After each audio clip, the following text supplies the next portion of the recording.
اعوذ باللہ من الشیطان الرجیم بسم اللہ الرحمن الرحیم الحمد للہ والصلاة والسلام علی رسول اللہ وآلہ آل اللہ واللعنۃ الدائمۃ علی اعدائہم اعداء اللہ من یوم عداوتہم الی یوم لقاء اللہ عباد اللہ اوصیکم ونفسی بتقوی اللہ اتقوا اللہ فإن خیر الزاد التقوی۔ بندگان خدا، آپ سب کو اور اپنے نفس کو تقوی الہی کی نصیحت کرتا ہوں، تقوی الہی کی وصیت کرتا ہوں اور تقوی الہی کی دعوت دیتا ہوں، اور تاکید کرتا ہوں کہ اپنی زندگی تقوی کی بنیاد پر قائم کریں اور تقوی کے سایہ میں زندگی بسر کریں۔ خداوند تبارک و تعالی نے انسان کی خلقت کی تکمیل کے لیے ہدایت کا نظام مقرر فرمایا ہے، اور ہدایت کا رکن و ستون اصلی تقوی کو قرار دیا ہے۔ بغیر تقوی کے ہدایت سے انسان محروم ہے، اور بغیر ہدایت کے انسان اپنے مقصد خلقت سے محروم ہے، اور محرومی از مقصود خلقت ہلاکت کے مترادف ہے و مساوی ہے۔ نجات انسان کی تقوی کے اوپر ہے۔ تقوی کے لیے خداوند تبارک و تعالی نے جو علامتیں ذکر فرمائی ہیں اور درجات و مراحل تقوی، ان میں ایک تقوی قلوب ہے، اور تقوی قلوب کی علامت تعظیم شعائر اللہ ہے۔ شعائر اللہ کے مصادیق میں سے یا شعائر اللہ کے ہم ردیف ایام اللہ ہیں، وہ ایام جو قرآن کریم میں حکم ہے انبیاء کو کہ آپ اپنی امتوں کو، اپنی قوموں کو اور ملتوں کو ان کی طرف دعوت دیں، تذکر دیں، یاد دہانی کرائیں ایام اللہ کی، کہ یہ ایام اللہ تقوی کے حصول کا بھی ذریعہ ہیں، اور ایام اللہ کی تعظیم تقوی کی علامتوں میں سے بھی ہے۔ ان ایام اللہ میں سے آج یوم ولادت حضرت امام علی ابن موسیٰ الرضا علیہ الصلاۃ والسلام، حضرت ثامن الحجج، تمام اہل ایمان، تمام امت اسلامیہ و بالخصوص تمام راہروان راہ ولایت و امامت کو تبریک و تہنیت عرض ہے۔ ایام میلاد معصومین علیہم السلام، میلاد نبی اکرم صلی اللہ علیہ وآلہ وسلم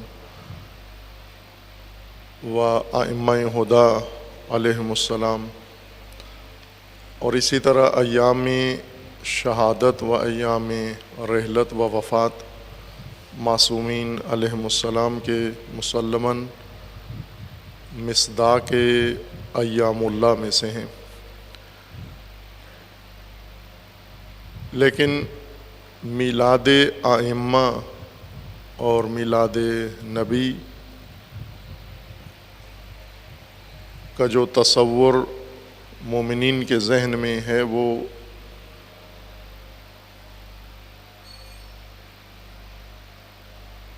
اسلامی تہذیب کا تصور نہیں ہے، بلکہ مغربی تہذیب سے ایک چیز مسلمانوں کے اندر منتقل ہوئی ہے، اور برتھ ڈے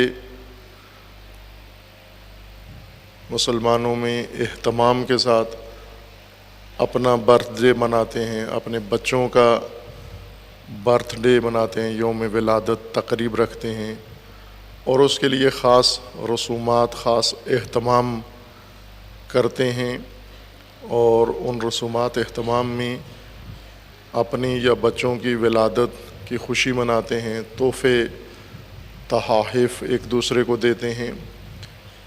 یہ عمل میلاد کا، ولادت کا، جو یہاں برتھ ڈے کے عنوان سے رائج ہے اور اسے مغربی طرز پر قائم کیا جاتا ہے، یہ ایک وارداتی چیز ہے، درآمدی چیز ہے، جس کا دین سے کوئی تعلق نہیں ہے۔ اس طرح کی میلاد کسی کی بھی ہم منعقد کریں، حتیٰ معصومین برتھ ڈے اس مغربی معنی میں ہیپی برتھ ڈے، اور اس میں شمع جلائیں، اس میں کیک کاٹیں، اس میں کھانے بنائیں، اس میں مٹھائیاں تقسیم کریں، اور اس میں چراغاں کریں، اس میں جشن منائیں، اس میں حتیٰ بعض تو آگے نکل کے معصیت و گناہ تک چلے جاتے ہیں، اور بعض ایام ولادت میں ناچ گانے، دھمال بھنگڑے اور مجرے تک کروا دیتے ہیں، جو اس ملک و مملکت میں ایک رائج چیز بن گئی ہے کہ میلاد کی مناسبت سے کثیف ترین گناہ اور معصیت کرتے ہیں، بہانہ میلاد کا کرتے ہیں۔ یہ میلاد ایام اللہ میں سے نہیں، اور تعظیم بھی نہیں شمار ہوتی یہ میلاد۔ اگر اس طرح سے کوئی میلاد منا رہا ہے تو وہ تعظیم شعائر اللہ نہیں ہے، وہ تعظیم ایام اللہ نہیں ہے۔ اس کی وجہ یہ ہے کہ تذکر نہیں ہوا ایام اللہ کا۔ ایام خدا، انبیاء کو حکم ہے کہ آپ مومنین کو ایام اللہ یاد دلائیں، فذکرہم بایام اللہ، کہ یہ تذکر نافع ہے مومنین کے لیے، بہت ضروری و مفید ہے مومنوں کے لیے۔ لیکن وارثان انبیاء نے یہ کام نہیں کیا، خود سے ان ایام اللہ کو احیا نہیں کیا، ان ایام اللہ کا تذکر نہیں دیا، ان کی یاد کو مومنین میں منتقل نہیں کیا۔ مومنین نے خود سے ان ایام کے لیے اہتمام و انتظام و انصرام و آداب دوسروں سے سیکھ لیے ہیں، اور معصومین علیہم السلام کی میلاد کو ان طریقوں پر بجا لاتے ہیں جو شایع نشان نہیں ہیں۔ یہ ایام در حقیقت ایام اللہ، بالخصوص ایام میلاد و ایام شہادت و سوگ، ایام عہد ہیں، ایام میثاق ہیں۔ ان ایام میں خصوصاً ائمہ ہدی علیہم السلام کے ایام ولادت و شہادت، چونکہ امام کا یوم ہے، امام سے منسوب یوم ہے، امامت سے تعلق رکھتا ہے، اور امت کے لیے اس یوم میں، اس روز میں، بے شک یہ سوگ کے عنوان سے ہو یا جشن کے عنوان سے ہو، میلاد کے عنوان سے ہو، امت سے یہ ایام تقاضائے عہد کرتے ہیں کہ امت عہد کرے امامت کے ساتھ ان ایام کے اندر۔ ہر چند جشن و سرور بھی ہو اور سوگ و عزا بھی ہو، لیکن وہ کیفیات ہیں، وہ حالات ہیں، مقصود نہیں ہیں، مقصد نہیں ہیں۔ آپ سوگ میں، ایام سوگ میں اپنی کیفیت اور اپنی حالت سوگواری کی بنائیں، لیکن مقصد سوگ کا و ان ایام کا شہادت کا تعہد ہے اور عہد ہے، امامت کے ساتھ عہد ہے، نظام امامت کے ساتھ عہد ہے۔ خصوصاً یہ ایام جن ہستیوں سے منسوب ہیں اور جن بزرگواروں سے منسوب ہیں، ان کے حالات زندگی اور عصر، جس عصر میں امام نے زندگی بسر کی اور عہدہ امامت بجا لائے اور ہدایت کی لوگوں کی اور رہنمائی کی لوگوں کی، یہ عصر ہمیں عہد پر زیادہ مائل کرتا ہے، رخصاتا ہے۔ تمام ائمہ کے ایام میلاد و ایام شہادت و سوگ یہ امت کی طرف سے ایام عہد شمار ہوں، اور امت ان دنوں میں بے شک کیفیت سوگ میں ہو یا کیفیت جشن و سرود و سرور میں ہو، اس میں عہد کو فراموش نہ کریں، تعہد کو فراموش نہ کریں کہ داستان امامت اللہ تعالیٰ کا واحد نظام بشر کی ہدایت کے لیے جو اللہ کی طرف سے مقرر ہوا ہے، اور اس کے مقابلے میں باقی سارے نظام جو خود انسان نے، بشر نے اپنائے ہیں، وضع کیے ہیں، مقرر کیے ہیں، اپنایا ہے انہیں، بادشاہت ہے، ملوکیت ہے، آمریت ہے، دستوریت ہے، جمہوریت ہے اور سرداری و نوابی، یہ وہ نظام ہیں جو اس وقت دنیا میں رائج ہیں، نافذ ہیں۔ جہاں مومنین آباد ہیں وہاں بھی نافذ ہیں، اور جہاں مومنین آباد نہیں ہیں وہاں بھی نافذ ہیں۔ اور قرآن کریم کی گواہی کے مطابق اور دینی نصوص اور فرامین رسول اکرم صلی اللہ علیہ وآلہ وسلم کی گواہی کے مطابق واحد نظام جو اللہ کی طرف سے انسان کے لیے مقرر ہوا ہے، اتارا گیا ہے، بنایا گیا ہے، وہ نظام امامت ہے، اور یہی تنہا نظام ہے جو زمین پر نافذ نہیں ہے۔ جہاں مومن ہیں وہاں بھی نافذ نہیں، اور جہاں مومن نہیں رہتے وہاں بھی نافذ نہیں ہے، جبکہ اللہ تعالیٰ نے اس نظام کو تمام انسانیت کے لیے مقرر فرمایا ہے۔ امامت کا نظام اور نظام امامت و عہدہ امامت کے عہدیدار ائمہ ہدیٰ منسوب ہیں اللہ تبارک و تعالیٰ کی جانب سے۔ لیکن تاریخ میں بھی اور آج بھی ہمیں بالخصوص مسلمین و مومنین امامت سے دور نظر آتے ہیں۔ عصر ائمہ ہو تو بھی امامت سے دور نظر آتے ہیں، اور عصر غیبت امام ہے اس میں بھی امامت سے دور نظر آتے ہیں۔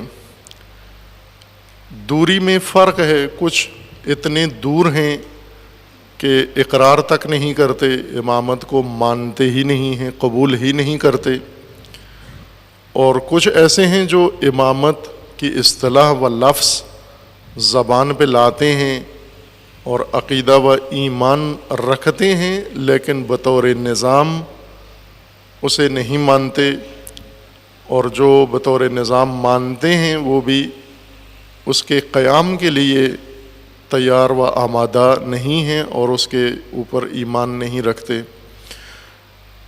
یہ دوری کی شکلیں ہیں مختلف، سرے سے امامت کو نہ ماننا، امامت کو مان لینا لیکن اسے نظام نہ ماننا، اسے نظام کے طور پہ قبول کر لینا لیکن اس کے قیام کے لیے اقدام نہ کرنا، اور اس کے بغیر ہی زندگی پر راضی رہنا، اور بغیر امامت کے زندگی کو پسند کر لینا۔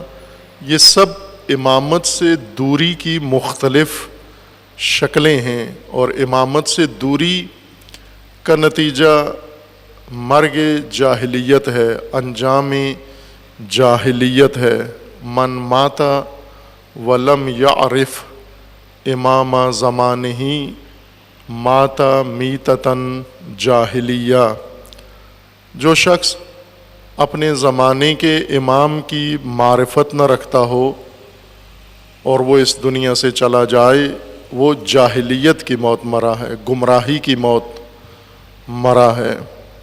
جاہلیت ہدایت کے مقابلے میں ہے، وہ ہدایت پہ نہیں مرا، وہ اللہ کی راہ میں درست جہت پہ نہیں مرا، وہ صراط مستقیم سے باہر مرا ہے، وہ اللہ کے دین پہ نہیں مرا، خارج از دین مرا ہے، ایک خارجی کی حیثیت سے مرا ہے۔ اگر امامت سے لا تعلق ہے اور امامت سے دور ہے کسی بھی طرح کی دوری سے، تو یہ جاہلیت ہے۔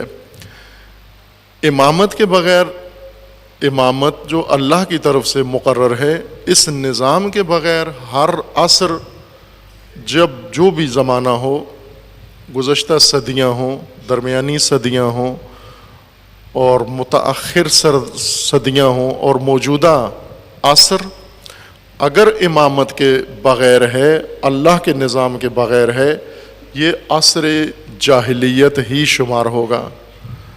عصر ہدایت اس زمانے کو کہتے ہیں جس میں اللہ کا دین، اللہ کا نظام قائم ہو جائے اور لوگ سایہ نظام الہی میں آ جائیں۔ ورنہ بے شک کعبہ ہو، کعبہ اللہ کے فرمان سے بنا ہے، اللہ کے نبی نے بنایا ہے اور اللہ کی بندگی و عبادت کے لیے بنا ہے، لیکن کعبہ عمارت موجود ہے اور یادگار حضرت ابراہیم کی موجود ہے، اور اس کے ارد گرد بسنے والے، رہنے والے اہل مکہ چونکہ اللہ کے نظام توحید کے معتقد نہیں ہیں اور نظام الہی کے سایہ میں نہیں ہیں، لہٰذا ضلالت مبین و جہالت و جاہلیت میں زندگی بسر کر رہے ہیں۔ اگرچہ کعبہ کے گرد رہتے ہیں اور کعبہ کو مس کرتے ہیں، کعبہ کو چھوتے ہیں، کعبہ کو چومتے ہیں، کعبہ میں آ کر قربانیاں کرتے ہیں، لیکن اس کے باوجود بھی ضلالت مبین و جاہلیت و جہالت کہا گیا ہے۔ آج بھی کعبہ سے مقدس تو کوئی شے نہیں ہے زمین کے اوپر، مقدس ترین مکان و مقام کعبہ ہے۔ یہ مقدس مقام و مکان ہوتے ہوئے اگر نظام اللہ کا نہ ہو اور کعبہ کے گرد لوگ رہ رہے ہوں، اسی مکہ میں بلد امین میں لوگ رہ رہے ہوں، تو جاہلیت کہلاتا ہے، ضلالت مبین یہ زندگی کہلاتی ہے۔ جب تک مکہ میں اللہ کا نظام قائم نہیں ہو جاتا، ایک چیز انسانوں کو جاہلیت اور ضلالت سے باہر لا سکتی ہے، وہ اللہ کا نظام ہے۔ کعبہ بھی لوگوں کو جاہلیت سے باہر نہیں لا سکتا، چونکہ کعبہ موجود تھا اور کعبہ کے ارد گرد رہنے والے جاہلیت و ضلالت مبین میں تھے۔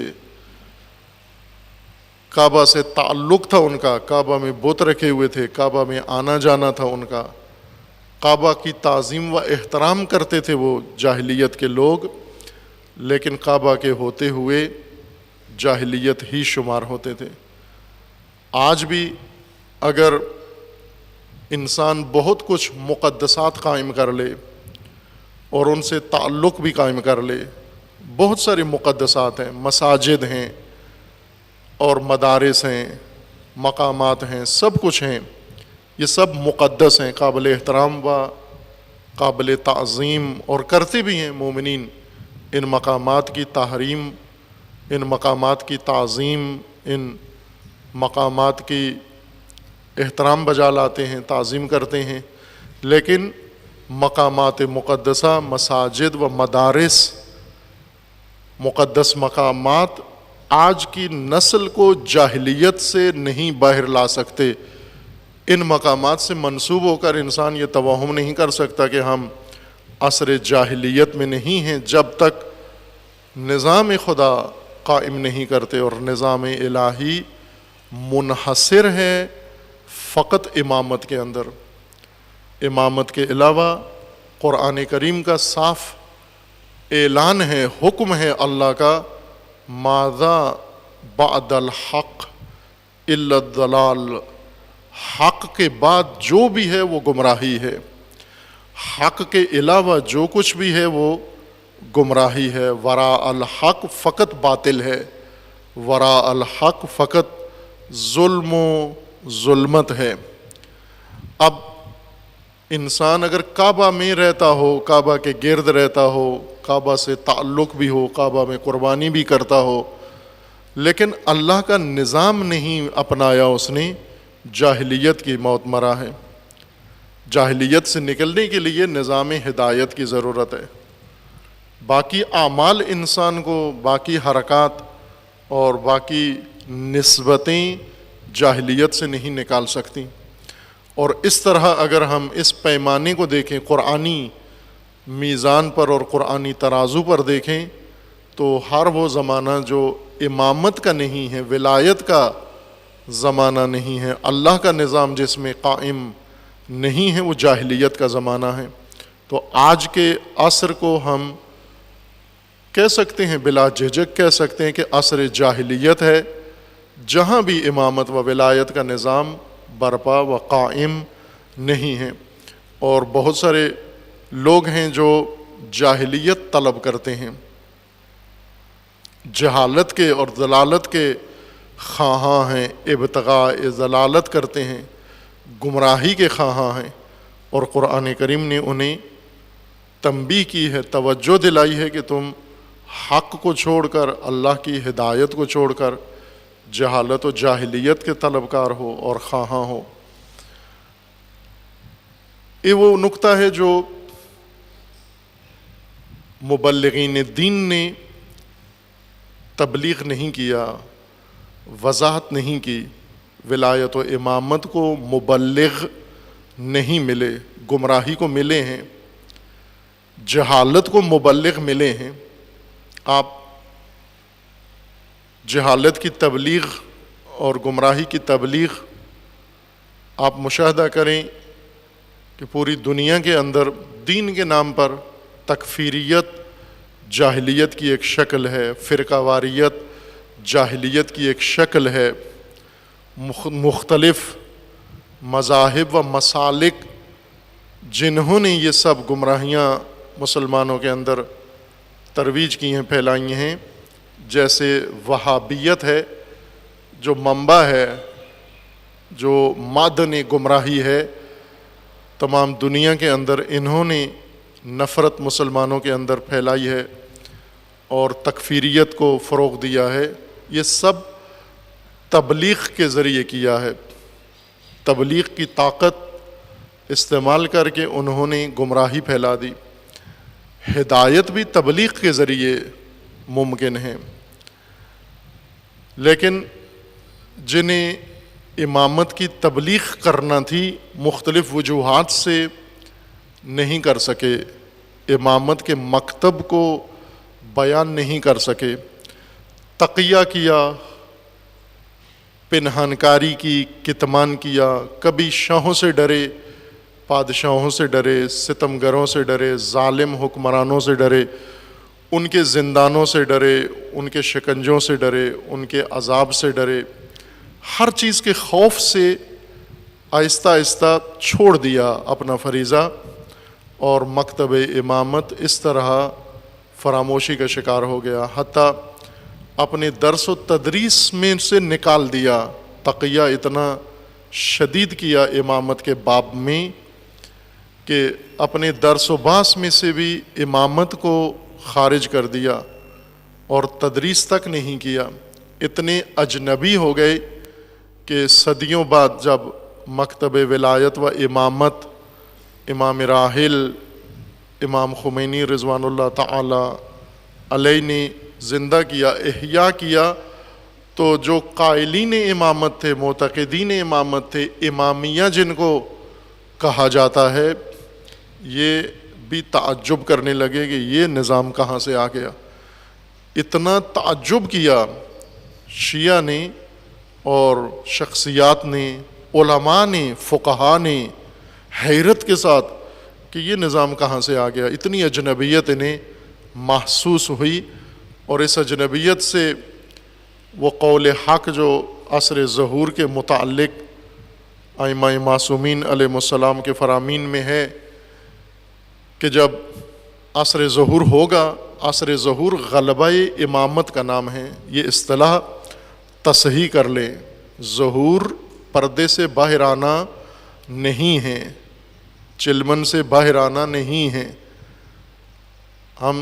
ہم نے ہر چیز کی اپنی خاص اصطلاحات بنا لی ہیں۔ غیبت اوجل ہونے کو کہہ دیا ہے، انتظار کا معنی نظارہ کیا ہے، اور ظہور کا معنی درشن۔ یہ سب ہندی تفسیر ہے الہی دین کی، جو ہندی مزاج کے ساتھ سازگار ہے، وہ مطابقت رکھتی ہے، لیکن دین کے مزاج کے خلاف ہے یہ تفسیر۔ انتظار نظارہ اور اس کو نہیں کہتے، ظہور درشن کو نہیں کہتے، اور غیبت اوجل ہونے کو نہیں کہتے۔ یہ ایک آئیڈیالوجی کی اصطلاحات ہیں، مکتب کے ارکان ہیں، اور خود مکتب بتاتا ہے کہ ان کی کیا مراد ہے، ان سے کیا مراد ہے، اور قرآن نے اتفاقاً یہ اصطلاحات استعمال کی ہیں اور وضاحت کی ہے ان سے کیا مراد ہے۔ ظہور کی قرآن میں پیش بینی کی گئی ہے، اور ظہور فرائض نبوت و امامت و امت میں سے مقرر کیا گیا ہے کہ آپ کا فریضہ ہے ظہور، آپ کا عمل کا نام ہے، آپ کی حرکت کا نام ظہور ہے۔ جس طرح انتظار آپ کے ایک حرکت کا نام ہے، اسی طرح ظہور بھی آپ کے عمل کا نام ہے۔ قرآن کریم میں اللہ تعالیٰ کا فرمانا ہے کہ خداوند تبارک و تعالیٰ نے اپنے نبی کو قرآن، ہدایت اور فرقان دے کر بھیجا تاکہ اسے ظہور دیں دنیا کے اوپر۔ هو الذی ارسل رسولہ بالہدی ودین الحق لیظہرہ علی الدین کلہ۔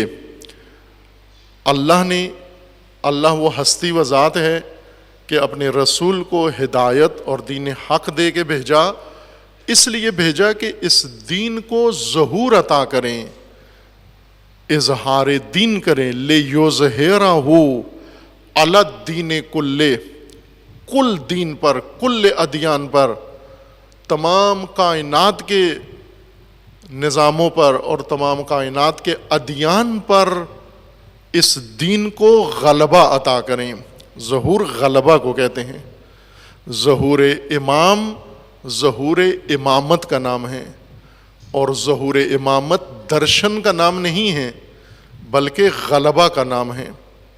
ہندی، پاکستانی، پنجابی، سرائکی ظہور درشن ہے، کہ اسی طرح شاعری بھی کی گئی ہے ظہور کے متعلق، اور اسی طرح تقریریں بھی کی گئی ہیں، اور اسی طرح تعلیم و آموزش بھی ہوئی ہے اس نسل کی کہ ظہور درشن ہے۔ تو آپ درشن کے لیے تیار رہیں کہ ایک پردہ ہٹے گا سامنے سے، نورانی چہرہ سامنے آئے گا، ہم سارے بیٹھے ہوں گے اور ہم نگاہیں کریں گے تو یہ ظہور ہوگا، یہ عالم نہ عزیز من۔ ظہور ایک ندا ہوگی جہاد کی، مکہ سے کعبہ سے اٹھے گی، تمام دنیا کے مومنین کو دعوت ہوگی کہ آؤ اللہ کے دین کو پوری کائنات میں زمین پر غلبہ دینے کے لیے قیام کرو۔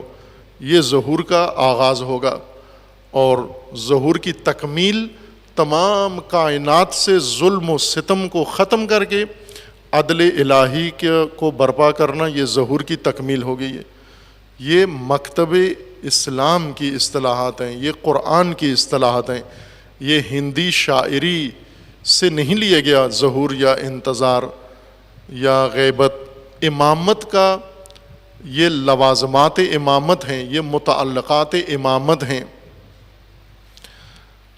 غیبت امامت ہے، شروع سے رسول اللہ صلی اللہ علیہ وآلہ وسلم سے غیبت امامت کا زمانہ وہیں سے شروع ہو گیا، جب سے امامت کو نافذ نہیں کیا گیا۔ امامت غائب تھی، امام حاضر، امامت غائب تھی۔ غیبت یعنی بلا امامت زندگی کا زمانہ. خوب اس کو آپ انتظار کے ذریعے سے ظہور میں بدلیں. انتظار وہ حرکت ہے جو میدان سازی ہے امامت کے لیے، تاکہ غلبہ امامت ہو. پوری کائنات کے لیے امامت کا نظام ہے، اور نہ فقط ایک دفعہ کے لیے.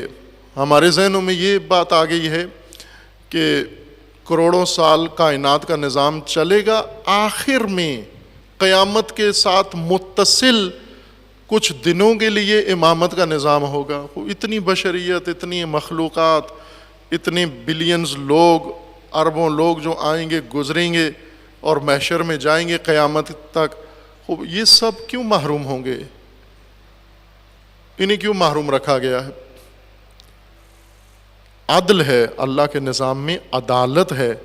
یوں نہیں ہے کہ ہزاروں نسلیں گزریں، لاکھوں ہزاروں نسلیں گزر جائیں بغیر امامت کے، اور ایک نسل کو فقط درشن نصیب ہو.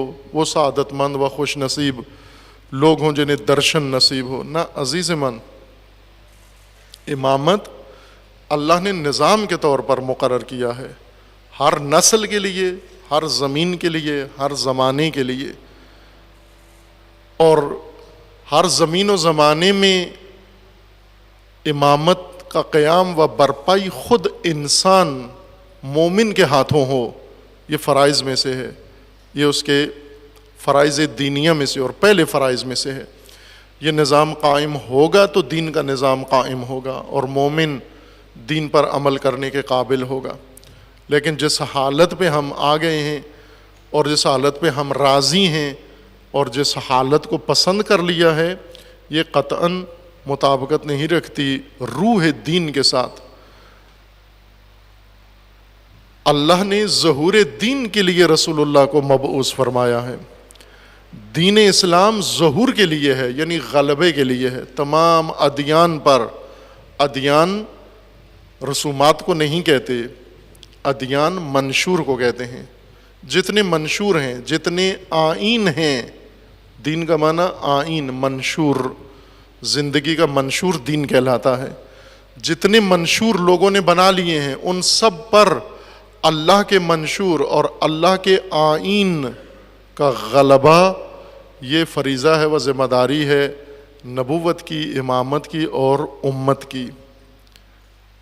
ایام عہد، ایام اللہ، ایام ولادت و ایام سوگ، کیفیات اپنانے کا نام نہیں کہ ہم کیفیات کے ساتھ ان کو گزار دیں، یعنی اپنی ذہنی کیفیات، جسمانی کیفیات، قلبی کیفیات، احساسات، جذبات کی کیفیات میں دن گزار کے پھر ہم یہ کہیں کہ ہم نے ایام گزار دیے. جب بھی کسی امام کی امامت یا کسی امام کی ولادت یا شہادت کا دن آتا ہے، دراصل یہ دن امت کو کچھ کہہ رہا ہے. اگر امت غور کرے کہ ایک سال گزر گیا یا اتنا عرصہ گزر گیا اور امامت کے بغیر آپ جی رہے ہو، پھر یوم امامت آ گیا، پھر یوم امام آ گیا، پھر کسی امام کی ولادت آ گئی، پھر کسی امام کی شہادت آ گئی، پھر کسی امام سے منسوب دن آ گیا امت کو خبردار کرنے کے لیے.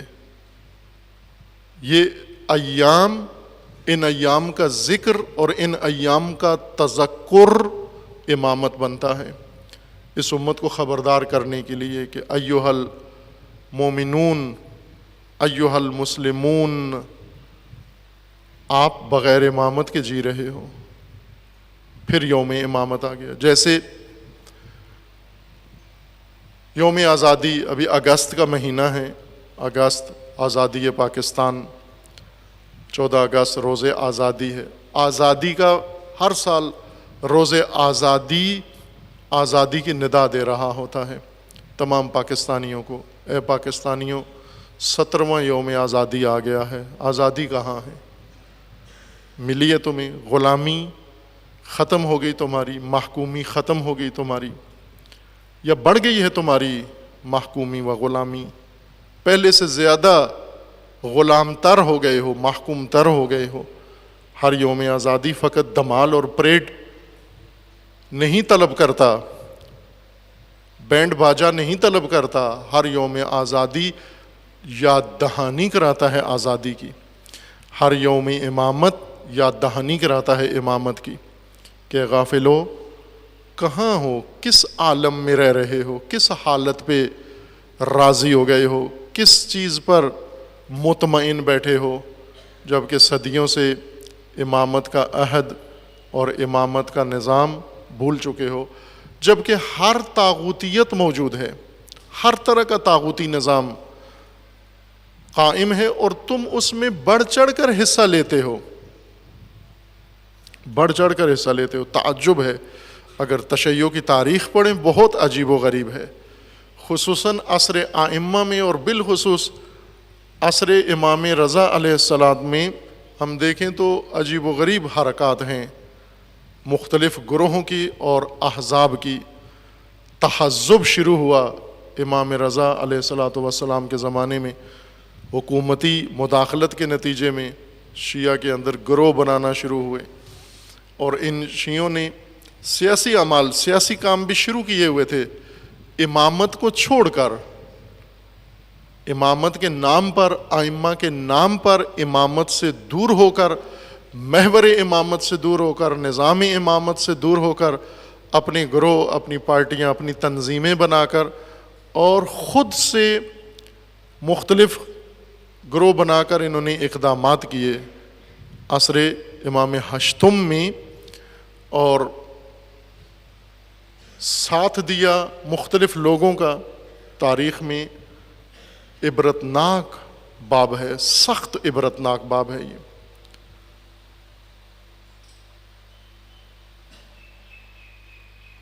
جو نہیں پڑھا جاتا، یہ تاریخ نہ پڑھائی جاتی ہے، نہ بیان کی جاتی ہے، نہ اسے کوئی آشنا ہے، نہ آگاہ ہے، اور نہ کوئی پسند کرتا ہے یہ تاریخ بتائی جائے، چونکہ یہ تاریخ آئینہ ہے آج کے زمانے کے لیے، اور آج ہماری حرکات و سکنات اور ہمارے حالات اور ہمارے گروہوں کے لیے یہ تاریخ آئینہ ہے۔ اس آئینے میں خود انسان اپنے آپ کو دیکھتا ہے۔ آپ جب بھی آئینے کے سامنے کھڑے ہوئے ہیں، آپ نے اپنے آپ کو دیکھا ہے،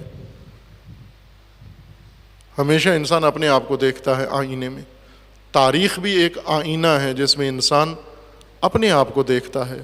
اس آئینے میں دیکھیں، نگاہ کریں، ہم کہاں ہیں اور ہم کیا کر رہے ہیں عصر ائمہ ہدیٰ علیہم السلام میں۔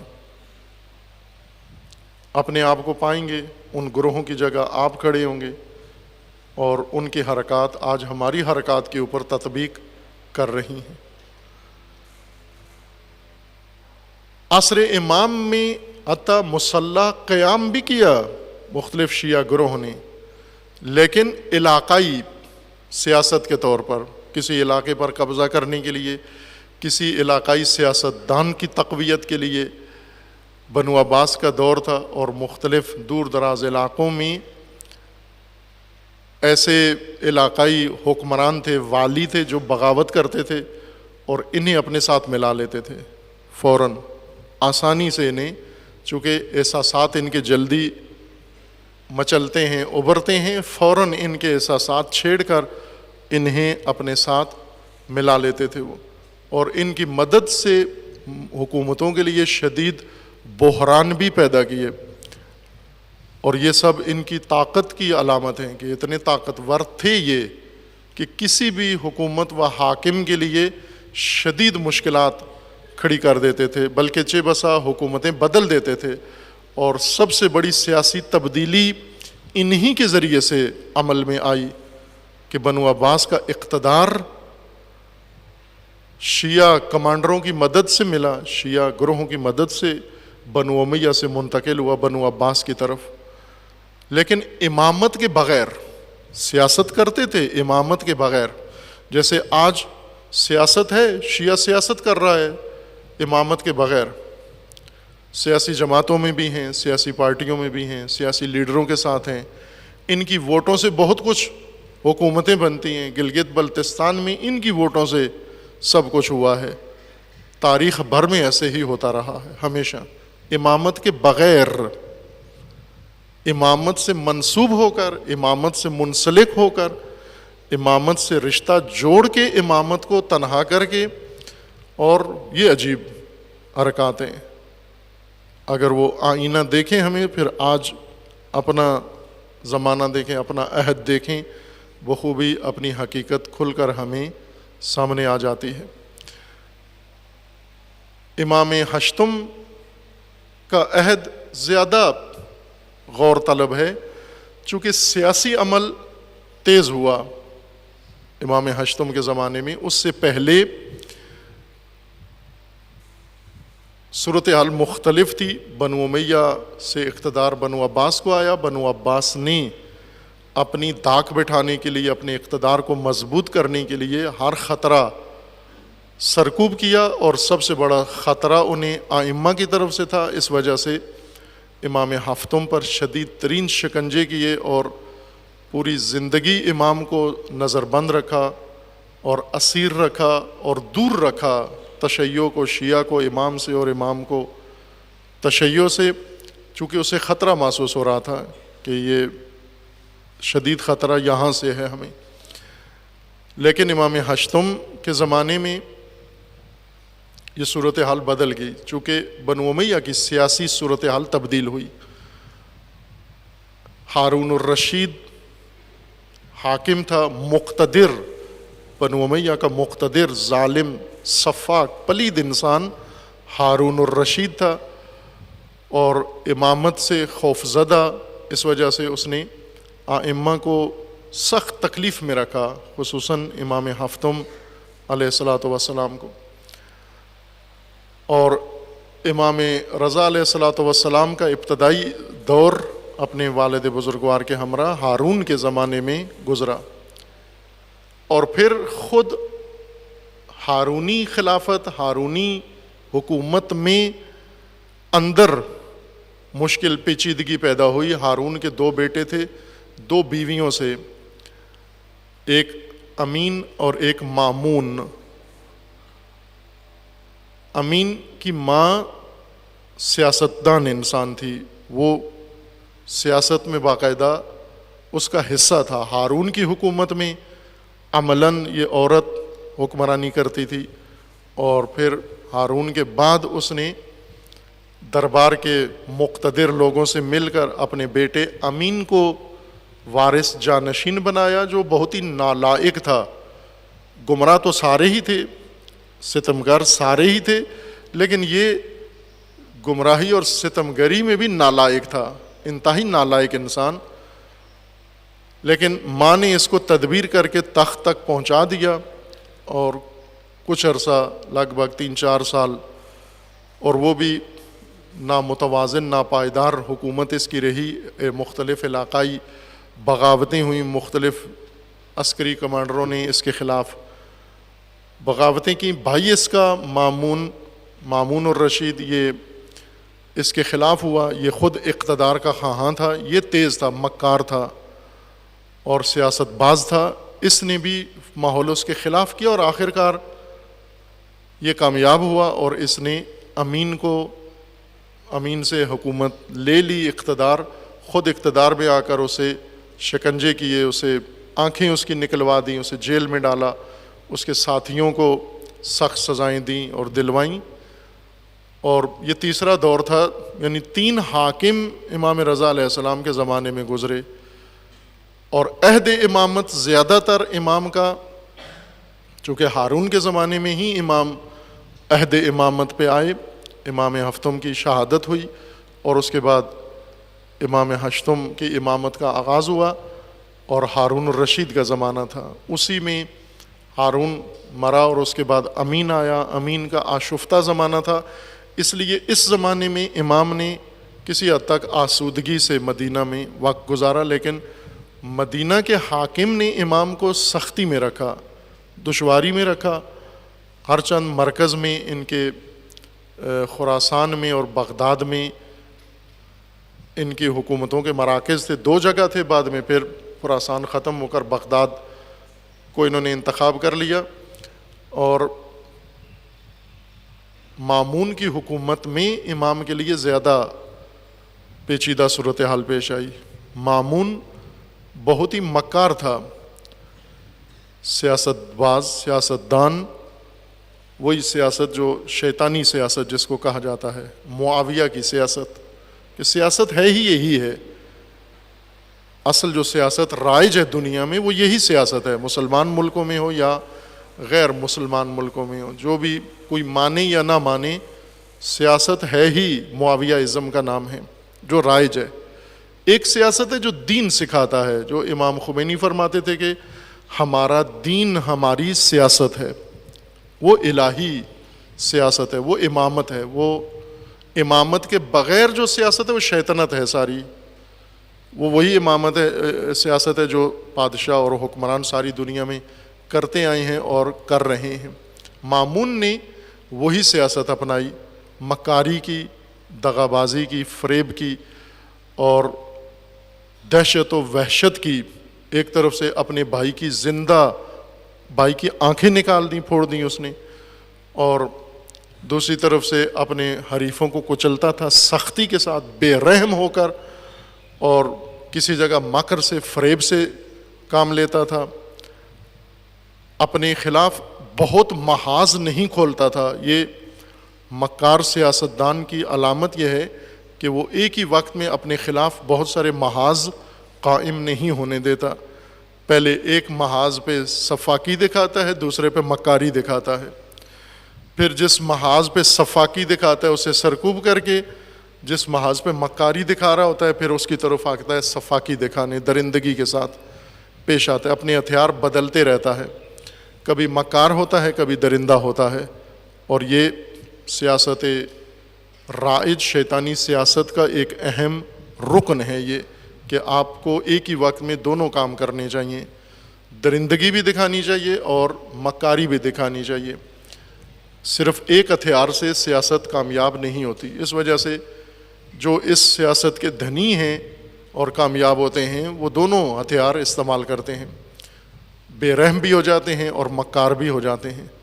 مامون ایک کامل سیاست مدار، سیاستدان، مکار و درندہ تھا، لہٰذا اس نے امام کے ساتھ باب مکر کھولا، مکاری کے ساتھ پیش آیا، اور امامت کے خطرے کو مکاری سے اس نے سامنا کیا۔ اس کا باقی درندگی سے کرتے تھے اور دہشت و وحشت کے ذریعے سے، جیسے اس کے باپ نے کیا ہارون الرشید نے، اور اس سے پہلے ان کے بنو امیہ کے سابقہ جو منصور دوانیکی اور ابو العباس صفا تھے، انہوں نے درندگی دکھائی، اور بنو امیہ عموماً درندہ صفت تھے، بنو امیہ میں مکار بھی تھے، لیکن امامت کے باب میں تشیع کے لیے کبھی بھی انہوں نے مکر نہیں کیا، درندگی ہمیشہ بنو امیہ نے اختیار کی۔ بنو عباس نے درندگی دکھائی ابتدا میں، پہلے 3 بادشاہوں نے درندگی دکھائی، پھر چوتھے نے آ کر صفاقی چھوڑ کر مکاری اختیار کی، اور مامون نے مکر سے استفادہ کیا۔ اب یہاں پر تشیع کے لیے بہت سارے ابواب کھلتے ہیں، فقہا کے لیے، مجتہدین کے لیے، امت کے لیے، عوام کے لیے، کہ جنہیں کھولتے نہیں ہیں سامنے کھلے باب ہیں لیکن پڑھتے نہیں ہیں، بلکہ امامت کو اور ولایت کو سمجھتے ہیں کہ اس کا حکومت سے کوئی تعلق ہی نہیں ہے۔ امامت و ولایت کو صوفیانہ تفسیر کرتے ہیں، صوفی امامت اور صوفی ولایت خانقاہی، علامہ اقبال کے بقول خانقاہی امامت، خانقاہی امام صوفیوں کا امام جو چلہ نشین ہوتا ہے، غار نشین ہوتا ہے، صاحب کرامت ہوتا ہے، بچے دیتا ہے، شفا دیتا ہے اور دعائیں پوری کرتا ہے، دوسروں کے حق میں دعائیں کرتا ہے، خود کسی چیز میں مداخلت نہیں کرتا، کسی چیز کا اختیار نہیں رکھتا، نہ مملکت کا، نہ ملک کا، نہ عوام کا، نہ اموال کا، بلکہ لوگوں کے تبرکات پہ خود گزارا کرتا ہے، لیکن لوگوں کی ساری دنیا اس کی بھوکوں سے چلتی ہے۔ یہ صوفی امامت ہے، صوفیانہ امامت ہے۔ صوفی امام مسند نشین نہیں ہوتا، چلہ نشین ہوتا ہے، غار نشین ہوتا ہے، گوشہ نشین ہوتا ہے، اور صوفی امام امت کا والی نہیں ہوتا، امت کا اختیار اس کے پاس نہیں ہوتا۔ وہ صرف مانوی کرامت رکھتا ہے، مانویات کا پیشوا ہوتا ہے، مادیات سے اس کا کوئی تعلق نہیں ہوتا، بلکہ امت کو چھوڑ دیتا ہے، طاغوتوں کے سپرد کر دیتا ہے، بادشاہوں کے حوالے کر دیتا ہے، پھر بادشاہوں کے لیے دعا کرتا رہتا ہے۔ صوفی امام، صوفی مرشد، طاغوت اس کے در پہ جاتے ہیں، اس کے در پہ جاتے ہیں، دعائیں کرواتے ہیں، اس سے جا کے پھونک مرواتے ہیں، دم کرواتے ہیں۔ طاغوت حکمران، کتنے حکمرانوں کو جنگوں میں وہ دعا کرتا ہے، انہیں فتح ہو جاتی ہے، کتنے لشکر اس کے کامیاب ہو جاتے ہیں۔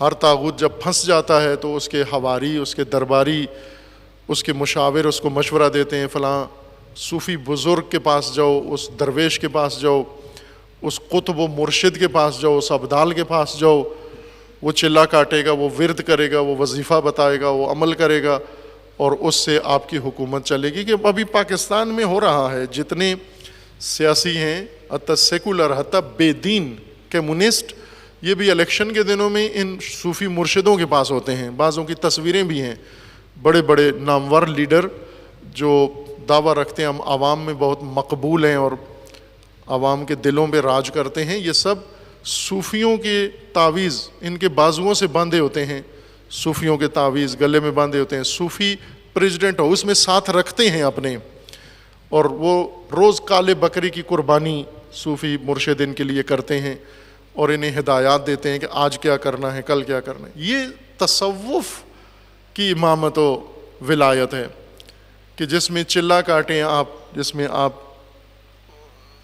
ریاضتیں کریں اور دعا کریں طاغوتوں کے لیے۔ آپ اللہ کی طرف سے یہ امامت مقرر نہیں ہوئی۔ اللہ کی طرف سے جو امامت ہے اس میں امام ہی لوگوں کی دین و دنیا دونوں کا سرپرست، صاحب اختیار اور رہنما ہے۔ اللہ نے اس امام و ولی و والی کے اختیار میں امت کو اور اپنی مخلوق کو قرار دیا ہے، اور مخلوق کو ان کی اطاعت کا حکم دیا ہے۔ آپ ان کا فرمان مانیں، ان کے فرمان کو بجا لائیں، دین میں، دنیا میں، جہاد میں، معیشت میں، سیاست میں، حکومت میں۔ مسند حکومت اللہ نے حاکمیت کا منصب فقط امام کے لیے مقرر فرمایا ہے، جس پر کسی اور کا کوئی حق نہیں ہے۔ دوسرا جو بھی آئے گا طاغوت کہلائے گا اس کے اوپر۔ ہم نے آہستہ آہستہ صوفیت سے امامت کا سبق صوفیت سے پڑھنا شروع کیا۔ نتیجہ یہ ہوا کہ اقتدار، نظام کائنات، نظام مومنین، نظام مسلمین، یہ طاغوتوں کے حوالے ہو گیا، اور کرامتیں یہ ہم نے ائمہ کے نام پر منسوب کر دی ہیں۔ نہ عزیز من، دین و دنیا دونوں ائمہ کے اختیار میں خدا نے قرار دیے ہیں کہ وہ تمہارے ولی اور وہ تمہارے سرپرست ہیں، وہ تمہارے قیم ہیں، وہ تمہارے رہنما ہیں۔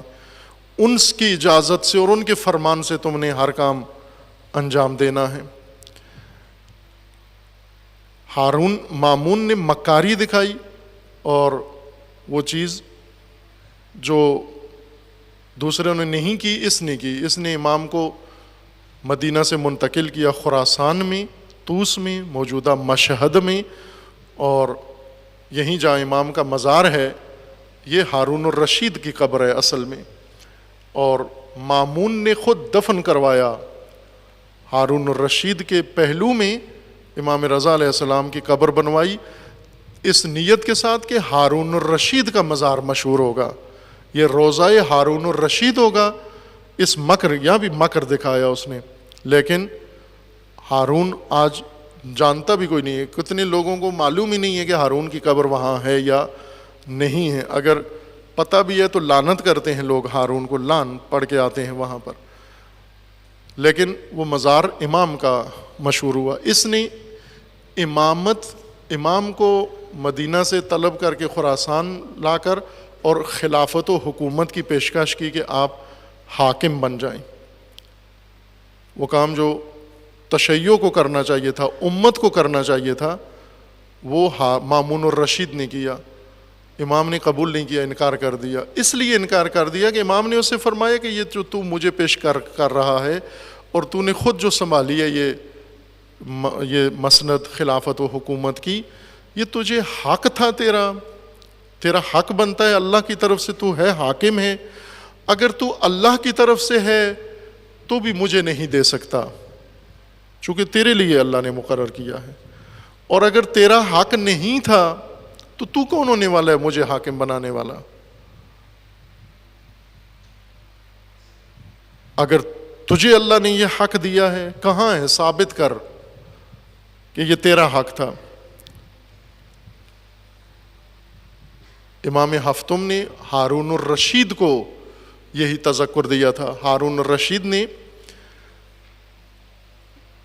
لوگوں سے کہا کہ بنو امیہ کے زمانے میں جو آپ کا نقصان ہوا ہے، بنو امیہ نے جو لوٹ مار مچائی ہوئی تھی، تو سارے لوگ آئیں دربار میں آ کر اپنا نام لکھوائیں اور اپنی چوری چکاری جو بنو امیہ نے کی ہے وہ سب آپ کو بیت المال میں سے ملے گا۔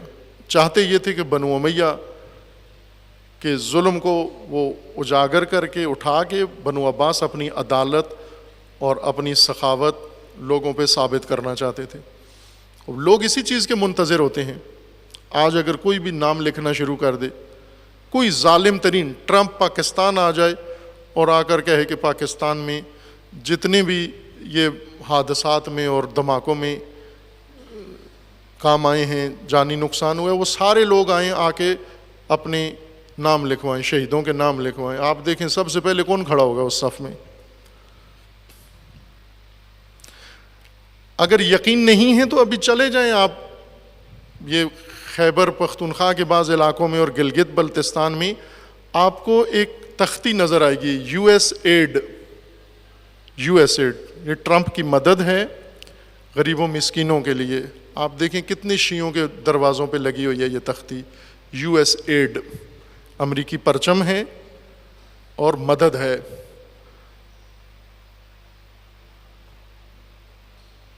سب سے پہلے لائن میں کھڑے ہوتے ہیں، شاید علامہ صاحب سب سے پہلے ہوں، وہ لوگوں کو کہتے ہیں مجھے آتے دیر سے ہیں لیکن لائن میں سب سے احتراماً انہیں لائن میں سب سے پہلے جگہ دی جاتی ہے کہ آپ پہلے وصول کریں، ہم بعد میں کر لیں گے، آپ کا کام ہوگا زیادہ۔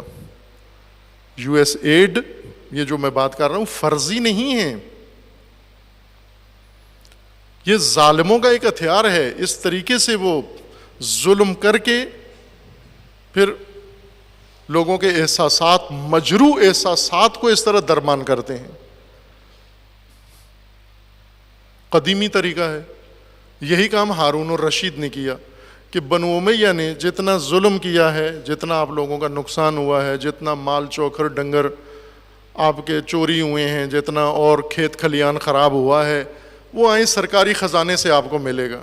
سب آ گئے، بڑے بڑے جن کا کچھ بھی نقصان نہیں ہوا، جن کا ایک تنکا بھی نقصان نہیں ہوا، وہ بھی آئے۔ انہوں نے لکھوایا کہ ہمارے باغات تھے بنو امیہ نے اجاڑ دیے، ہمارے اونٹوں کا ریوڑ تھا بنو امیہ اس کو چوری کر کے لے گئے، جس کے پاس کبھی بلی بھی نہیں تھی وہ اونٹوں کے پیسے لے کے چلا گیا۔ کرتے ہیں، عوام یہی ہوتے ہیں، انہیں غرض نہیں ہوتی کہ کون اعلان کر رہا ہے۔ جہاں ایک دفعہ نکارہ بج جائے لنگر ہے، پھر نہیں سوچتے کہ کس کا لنگر ہے اور کون دے رہا ہے۔ یہ یو ایس ایڈ وہی لنگر ہے شیطان کا، اور اس شیطانی دسترخوان پہ بیٹھے ہوئے دیکھیں مومنین، نابینا، اندھے، بے بصیرت، کس دسترخوان پہ جا بیٹھے ہیں۔ اور ساتھ پھر بات بھی کرتے ہیں کہ یہ امریکہ کو برا بھلا کہتے ہیں، امریکہ تو ہمیں آٹے کی بوری دیتا ہے، انہوں نے آج تک کیا دیا ہے ہمیں۔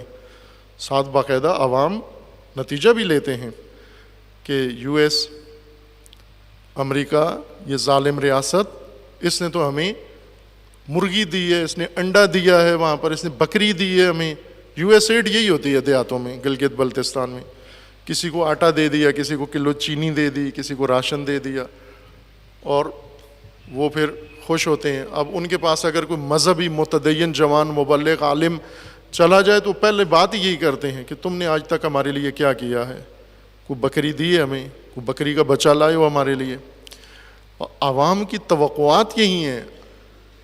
حضرت موسیٰ جب آئے تو حضرت موسیٰ سے یہی کہا کہ ابھی مانو سلوہ لو، ابھی راشن لو، منڈی کی چیزیں لو، یہ لو۔ فرعون تو ہمیں یہ دیتا تھا، آپ ہمیں کیا دیتے ہو؟ عوام یہی ہوتے ہیں. عوام کو اگر کہیں آ کر، سعودی عرب کا بادشاہ کہے آ کر کسی بھی علاقے کے مومنین کو کہ تمہیں پل میں بنا دیتا ہوں، اسپتال میں بنا دیتا ہوں، تو وہ یہ کام کرنے کے لیے تیار ہیں. عوام کہیں گے ٹھیک ہے، آپ زندہ باد، انہوں نے ہمارے لیے کیا کیا ہے. اسی طرح طاغوتوں نے امامت سے دور کیا ہے، یہی نعرے لگا کر، عوام کی اس کمزوری سے فائدہ اٹھا کر اس طرح سے دور کیا. ہارون الرشید نے یہی چال چلی اور ایڈ کا اعلان کیا، بنو عباس ایڈ.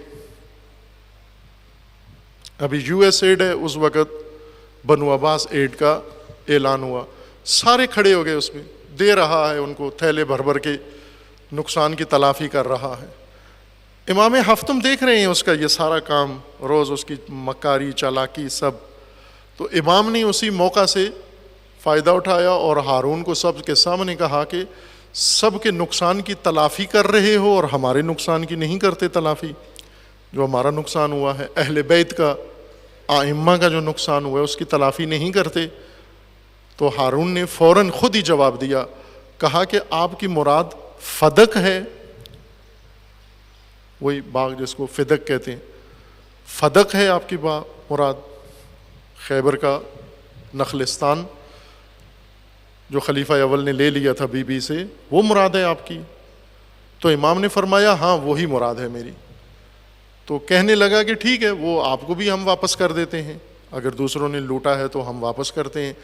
آپ ذرا اس کی حدود بتا دیں کہ کتنا ہے، وہ مساحت، طول و عرض اس کا بتا دیں کتنا ہے. تو امام نے فرمایا کہ اس کا طول و عرض یہ ہے کہ وہ مشرق میں ہندوستان کے ساتھ ملتا ہے اور مغرب میں افریقہ کے ساتھ ملتا ہے اور ادھر سے اس سمندر کے ساتھ ملتا ہے. یہ سارا فدق ہے ہمارا. تو حیرت سے امام کے منہ کو دیکھ کر کہتا ہے کہ یہ تو ساری سلطنت ہے میری. تو امام نے فرمایا یہی حق ہے ہمارا، یہی امامت اسی کی خواہاں ہے، یہ تم نے غصب کر لیا ہے، یہی چاہتا ہوں. اور یہی سیاست امام کی تھی. امام ہفتم، اب کس طرح امام ہفتم جیسے مبارز امام کو، جنہوں نے ساری عمر زندانوں میں کاٹی، کیوں کاٹی؟ نماز پڑھنے کی وجہ سے، درس دینے کی وجہ سے،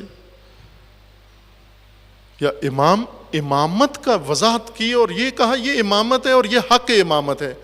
امامت نظام ہے اور مملکت حق کے امامت ہے. امامت کا حق مملکت ہے، ملک ہے، یہ سلطنت ہے، یہ امامت کا حق ہے، یہ اللہ نے دیا ہے، تم نے غصب کر لیا ہے. ایسے تفکر رکھنے والے امام کو کون اپنے حال پہ چھوڑے گا؟ پھر ہارون الرشید جیسا ظالم. مامون سمجھتا تھا اور اسے معلوم تھا امامت کیا ہے اور یہ کس چیز کے خواہاں ہیں، لہٰذا اس نے یہ چال چلی اور آ کر کہا کہ یہ میری طرف سے آپ میرے جانشین آپ ہیں. جانشین نہیں، پہلے اس نے کہا کہ میں استعفیٰ دیتا ہوں، معزول ہوتا ہوں اور اپنی جگہ مسند پہ آپ کو بلاتا ہوں اور آپ کی بیعت کرتا ہوں، آپ حاکم بنیں. امام نے انکار کر دیا. آج اگر ہمارے اقتدار پسند یہ گروہ ہوتے شیعہ مشاورین امام رضا کے، تو وہ تو یہی کہتے کہ ہم تو تھانے میں ایک انسپیکٹر کے لیے بھی تیار ہیں لگنے کے لیے، آپ کو خلیفہ لگا رہے ہیں تو آپ قبول نہیں کرتے. آج کتنی کوشش ہے ہماری کہ ایک مومن کسی نہ کسی جگہ فٹ ہو جائے اس نظام میں. اب امام علیہ السلام کو تو وہ سارا اقتدار دے رہا ہے، پوری حکومت دے رہا ہے، پورا ملک و مملکت دے رہا ہے، سب کچھ افواج، اور بہت بڑی مملکت تھی. آج جو 30-40 ملک ہیں یہ ایک مملکت تھی اس وقت. جو آج بڑے بڑے 30-40 ملک ہیں یہ ایک مملکت تھی ساری. اور اس مملکت میں سورج غروب نہیں ہوتا تھا. اس کا مطلب یہ نہیں کہ ہمیشہ رکا رہتا تھا، شام نہیں ہوتی تھی، بلکہ اس کا معنی یہ ہے کہ ایک جگہ ڈوبتا تھا اسلامی مملکت میں تو دوسری جگہ اسلامی مملکت میں طلوع ہو جاتا تھا، اتنی وسیع تھی مملکت اسلامی. یہ ساری امام کے حوالے کر رہا ہے. امام نے فرمایا کہ یہ تیرا حق ہے، اگر تیرا حق ہے اللہ کی طرف سے تو دینے کا مجاز نہیں ہے، اور اگر تیرا حق نہیں ہے تو غاصب ہے، تو میں ایک غاصب سے لوں، یہ ایک غاصب کا جانشین بنوں، ایک غاصب کے سے لے کر میں حاکم بنوں کہ وہ مجھے ہدیے میں دے رہا ہے، اپنا نائب بنا کے دے رہا ہے. اور یہ امامت نہیں ہے. امامت کو حق حکومت اللہ نے دیا ہے، نہ ہارون مامون الرشید نے.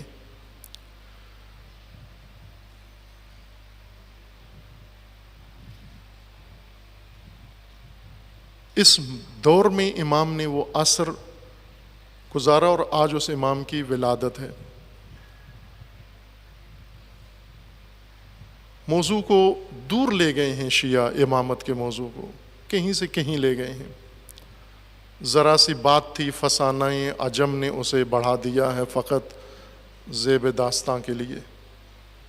وہ بات اصل میں امامت کی تھی، بات اصل میں ولایت کی تھی، بات اصل میں حکومت کی تھی، بات اللہ کے حق کی تھی، نظام کی تھی، لیکن فسانہ عجم نے اسے داستان بنا کے، افسانہ بنا کے کچھ اور بنا دیا ہے.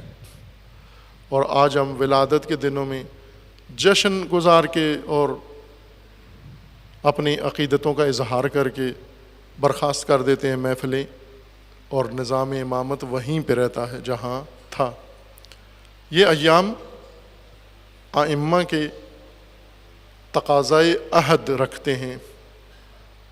ان ایام کا تقاضا ہے انسان سے کہ یہ امامت کے یادگار دن ہیں، اور امت اسلامیہ پیروان امامت انہیں امامت کی طرف رجوع کرنا ہے. یہ دن اس عہد کے ہیں کہ امامت کی طرف رجوع کریں. جس سے سمجھوتا کر لیا ہے ان کو کل عدم کرو اور رجوع کرو امامت کی طرف. بہت ساروں سے سمجھوتا کر لیا ہم نے، طاغوتوں سے سمجھوتے کر لیے، ہر کثیف ترین نظام سے سمجھوتا کر لیا، امامت سے روٹ گئے. کیوں روٹ گئے؟ کہاں تشیع آپ سوائے ایک مملکت کی پوری زمین کے اوپر، باقی تمام عالم میں دیکھیں آپ، جہاں موقع ملتا ہے وہاں بھی نہیں کرتے. میں ابھی عراق کا ذکر کروں گا کہ عراق میں موقع ملا نظام امامت کی بھرپائی کا، لیکن ذرا تمایل نظر نہیں آیا تشیع کے اندر. یہ کیسا تشیع ہے جس کے اندر ذرا برابر رجحان امامت و ولایت کی طرف نہیں ہے، بلکہ اتنی بیزاری ہے ان کے اندر کہ یہ نعرے لگاتے ہیں کہ ولایت سے داعش بہتر ہے، ولایت فقیہ سے بہتر ہے کہ داعش کا قبضہ ہو عراق پر لیکن ولایت فقیہ نہ ہو. یہ مزاج کس نے بنا دیا؟ یہ تعلیم کس نے دے دی ان کو؟ آج جب انہیں موقع ملا ہے، اللہ تعالیٰ نے ہر چیز ان کے حوالے کی ہے، تو بھی رجحان ذرا برابر نہیں نظر آتا. اور یہی حالت پوری دنیا کے اندر ہر جگہ ہے. آپ کے ملک کے اندر یہی ہے. آپ سروے کر لیں پورے پاکستان کے تشیع میں سے فرد کو پوچھ لیں، نعرے امامت کے لگاتا ہے لیکن سمجھوتا طاغوتیت کے ساتھ کر کے امامت کی طرف ذرا رجحان نظر نہیں آتا. نہ کسی عالم کا نظر آتا ہے، نہ کسی عامی کا نظر آتا ہے، نہ کسی دیندار کا نظر آتا ہے. اور ہم امامت کے باب میں ہر کچھ بنے، عزادار بنے، ملنگ بنے، مولوی بنے، خطیب بنے، مجتہد بنے، پیرو امامت نہیں بنے. ہر رنگ اپنایا ہے لیکن وہی رنگ جو اپنانا تھا وہ نہیں اپنایا ہے. امامت کے قالب میں نہیں اترے، اس امامت سے اپنا تعلق وہ قائم نہیں کیا جو ہونا چاہیے تھا. اس تذکر کی ضرورت ہے، ایام اللہ کی تبلیغ کی ضرورت ہے. میں نے عرض کیا تھا کہ قوت تبلیغ سے فاسد ترین نظریہ تکفیریت کا پوری دنیا میں پھیلا ہے. تبلیغ کی قوت سے. باطل اور حق خود سے نہیں پھیلتے، باطل اور حق دونوں تبلیغ کی طاقت سے پھیلتے ہیں. اگر باطل کو، طاغوتیت کو مبلغ ملیں وہ میدان مار لیتی ہے، اگر حق کو مبلغ ملیں حق میدان مار لیتا ہے. وہ مبلغ پیدا ہونا باقی ہیں، وہ مبلغ بننا باقی ہیں. ابھی ہمارے حوزات علمیہ، ہمارے مدارس علمیہ، ابھی ہمارے بہت سارے مراکز، انہوں نے امامت کا سبق تدوین ہی نہیں کیا، وہ مبلغ امامت ابھی بنا ہی نہیں سکے، مبلغ ولایت بنا نہیں سکے. اس لیے اتنی کثرت و جمعیت کے باوجود دنیا کدھر جا رہی ہے؟ کس کے اختیار میں ہے؟ طاغوتیت کے اختیار میں. اور یہ ایام ہمیں یہ سب کچھ یاد دلانے آتے ہیں. آج ولادت باسعادت امام ہاشتم یہ یاد دلانے کے لیے ہے کہ ایک وہ دن تھا اور ایک آج کا دن ہے. اس درمیان میں فرق کیا پڑا ہے؟ کیا فرق پڑا ہے؟ امامت اس وقت بھی غریب، امام کے القابات میں سے غریب الغربا، غریب بے وطن کو کہتے ہیں، جو اپنے مقام پہ نہ ہو. فقیر اور ہوتا ہے، غریب اور ہوتا ہے. اردو میں غریب فقیر کو کہتے ہیں جس کے پاس پیسے نہ ہوں.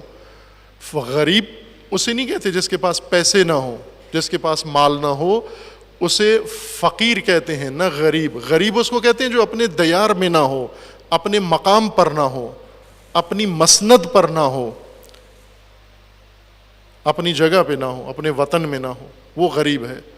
امام غریب الغربا.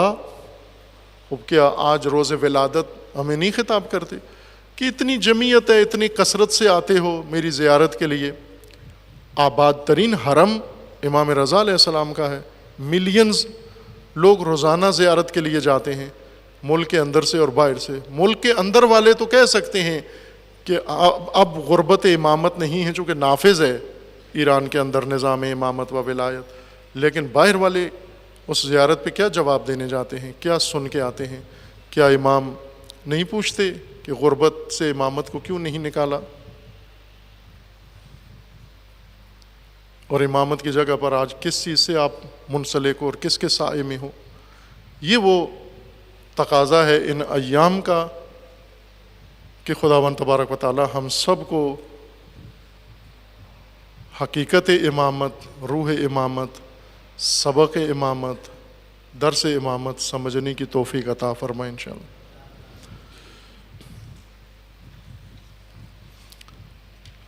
حالات حاضرہ میں متعدد مسائل ہیں، پاکستان کے بھی اور پاکستان سے باہر دیگر دنیا کے، جن میں پاکستان میں سیاسی ناپائیداری ملک کے اندر جو ہمیشہ سے ہے، پاکستان میں عدم ثبات، اس سیاسی ناپائیداری کی کئی وجوہات ہیں اور پورا ملک اس کی لپیٹ کے اندر ہے، اور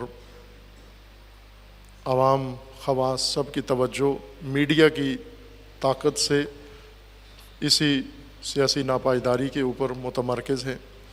ایسا موضوع جس میں عوام کا ذرا برابر کوئی کردار رول نہیں ہے، خواص کا نہیں ہے، بلکہ جیسے عرض کیا تھا کہ اقتدار کے مردار کے اوپر اقتدار خور، اقتدار کے مردار پہ اقتدار پسند گدھوں کی جنگ ہے آپس میں.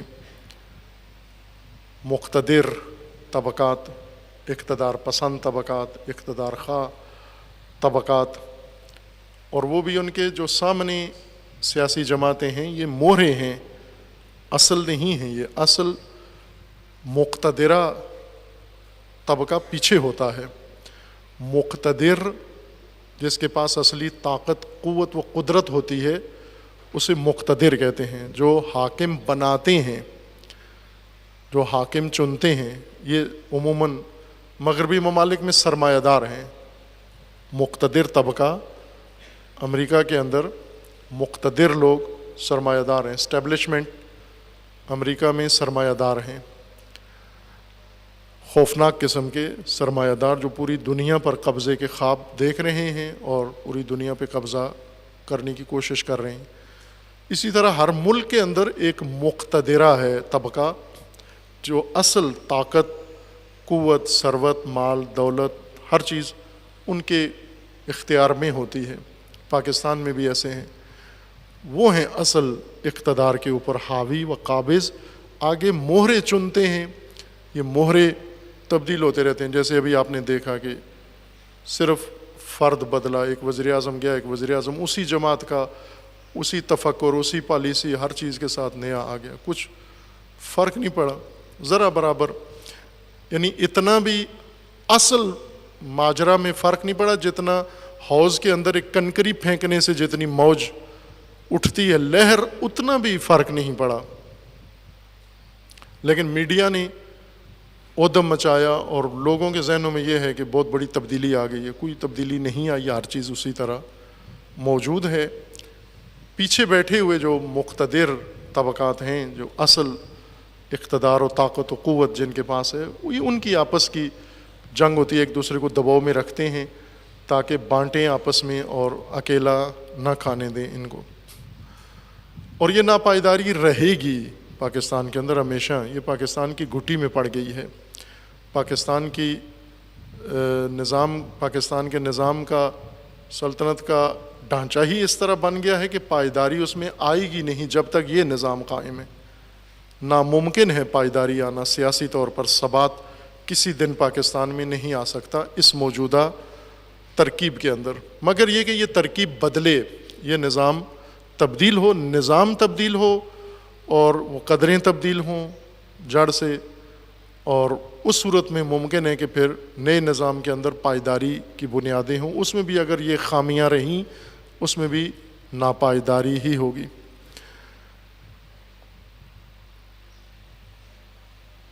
افغانستان میں گزشتہ ہفتے ایک ہرات کے اندر مسجد میں مومنین، شیعہ مومنین کی مسجد میں، جوادیہ مسجد میں، شہر ہرات میں دھماکہ ہوا جس میں بڑی تعداد میں مومنین شہید ہوئے، اور تکفیریوں نے اس کی ذمہ داری قبول کی ہے ہمیشہ کی طرح۔ افغانستان اور پاکستان دونوں اس وقت عراق اور سوریہ کے بعد گڑھ ہیں۔ پہلے پاکستان اور افغانستان ہی تھے دو پناہ گاہیں ان گروہوں کی، اور یہاں سے ان کو نکال کے سوریہ اور عراق منتقل کیا گیا، وہاں ان کی پٹائی ہوئی ہے، چترول لگی ہے ان کی، اور اب دوبارہ رخ کر رہے ہیں افغانستان اور پاکستان کا، اور یہ دونوں ان کے لیے مناسب پائے گئے ہیں چونکہ جنم گاہ بھی یہی ہے، یہیں پر بنے ہیں اور ان کو سرپرستی ملتی ہے، یہاں پر ان کے لیے جنت ہے ایک طرح کی۔ ہر چند پاکستان میں دہشت گردی کے خلاف کوششیں ہو رہی ہیں، لیکن اسی کوششوں کے اندر تکفیری دوبارہ سے منظم ہو رہے ہیں، چونکہ وہ تفکر جو تکفیری فکر ہے، اس کے استاد، اس کے ائمہ، اس کے بنانے والے، اس کے مرشد، وہ سارے یہاں محترم ہیں اور بڑا مقام رکھتے ہیں اپنا، جو ہر چندگاہ ملک کے استحکام اور دفاع کے لیے جمع بھی ہوتے رہتے ہیں۔ ایک خاص تفکر کے لوگ، تکفیری سوچ رکھنے والے، جنہوں نے پہلے یہ شجرہ خبیثہ لگایا تھا، ان کی مدد سے وہ سارے ابھی بھی اپنا کام روٹین کے اندر کر رہے ہیں، اسلام آباد میں اپنے اجتماعات کرتے ہیں۔ بائیں کہ ان میں سے کچھ کل عدم بھی ہیں پاکستانی قانون کے مطابق، یہی کل عدم پاکستان کے میدانوں میں، شاہراہوں میں آتے ہیں، سارے اکٹھے ہوتے ہیں، ہاتھوں میں ہاتھ ملاتے ہیں، نام رکھا ہوا ہے دفاع پاکستان یا استحکام پاکستان۔ تو یہ سارے ان کی پناہ گاہیں ہیں، ان کے ساتھ ان کی ہمدردیاں ہیں، ان کے یہ باپ مانے جاتے ہیں، ان کو اپنا بیٹا کہتے ہیں، اور وہ مر جائیں تو انہیں شہید کہتے ہیں۔ یہ موجود ہیں ادھر، تو جب تک یہ موجود ہیں پاکستان ان کے لیے پرامن ہے اور پائیگاہ ہے اور رخ کر رہے ہیں۔ افغانستان بھی اسی طرح سے ہے۔ افغانستان میں اس وقت وہ کافی حد تک اپنی طاقت بحال کر چکے ہیں، طالبان بھی اور داعش بھی، اور اسی طرح دیگر اور بہت سارے دہشت گرد گروہ جو عالمی طاقتوں سے منسلک ہیں، وابستہ ہیں، عربی ممالک سے وابستہ ہیں، یہ سب افغانستان پاکستان میں دوبارہ سے جمع ہو رہے ہیں. پہلے انہیں ایجنسیوں میں وزیرستان وغیرہ میں رکھا گیا تھا, اب نہیں ہے. اب یہ بڑے شہروں میں, کراچی میں, لاہور میں اور ان شہروں میں ان کو آباد کرنے کی کوششیں ہو رہی ہیں اور ان کے لشکر بن رہے ہیں. پاکستانی بعض ذمہ دار افراد گائے گائے ایسی باتیں ہوشیار باش دے رہے ہیں اپنے طبع الفاظ میں کہ یہ پاکستان میں یہ عمل ہو رہا ہے, لیکن سنجیدہ نہیں لیا جا رہا. چونکہ ملک جب بھی میڈیا کسی بیہودہ کام میں عوام کو جھونک دیتا ہے تو اس افراتفری میں, اس ہلڑ بازی کے پیچھے کوئی بڑا خطرناک کام ہو رہا ہوتا ہے.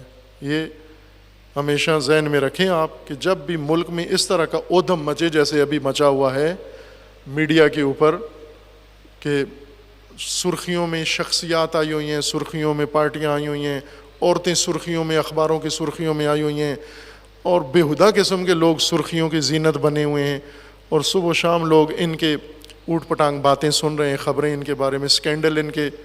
جب بھی ملک میں اس طرح فضا بنے تو یقین جان لو کہ پشت پردہ کوئی بہت خطرناک گیم تیار ہو رہی ہے, اور وہ یہی گیم بھی ہو سکتی ہے کہ اس افراتفری اور ناپائیداری کے پیچھے, اس گہما گہمی کے پیچھے جو سناٹا ہے, خلوت ہے, اس میں تکفیریت دوبارہ آ کر اپنی طاقتیں جمع کر رہی ہے, جیسا لاہور میں دھماکہ کر گئے آسانی سے, اور اب افغانستان میں یہ ایک ہی گروہ ہے, اور چونکہ دونوں جگہ ان کے سرپرست ایک ہیں, ان کے حامی ایک ہیں, لہٰذا اب بہتر زیادہ تیاری کے ساتھ, آمادگی کے ساتھ, اب عالمی رسوائی بھی ان کے شامل حال ہو چکی ہے. عراق اور سوریہ میں کاری ضرب کھا چکے ہیں, ایک زخمی درندے کی طرح ہیں, اژدہا کی طرح ہیں, اور وہ بھڑاس نکالنے ساری افغانستان اور پاکستان کا رخ کر رہے ہیں.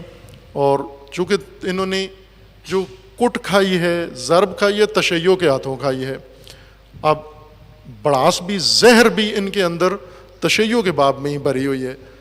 اور آپ دیکھ رہے ہیں کہ جو عربی ممالک کے اندر بھی ساتھ ساتھ ہمانگ تبدیلیاں آ رہی ہیں. سعودی عرب میں جو تبدیلی آ رہی ہے اس کی سیاست میں, وہاں بھی یہی کام ہو رہا ہے.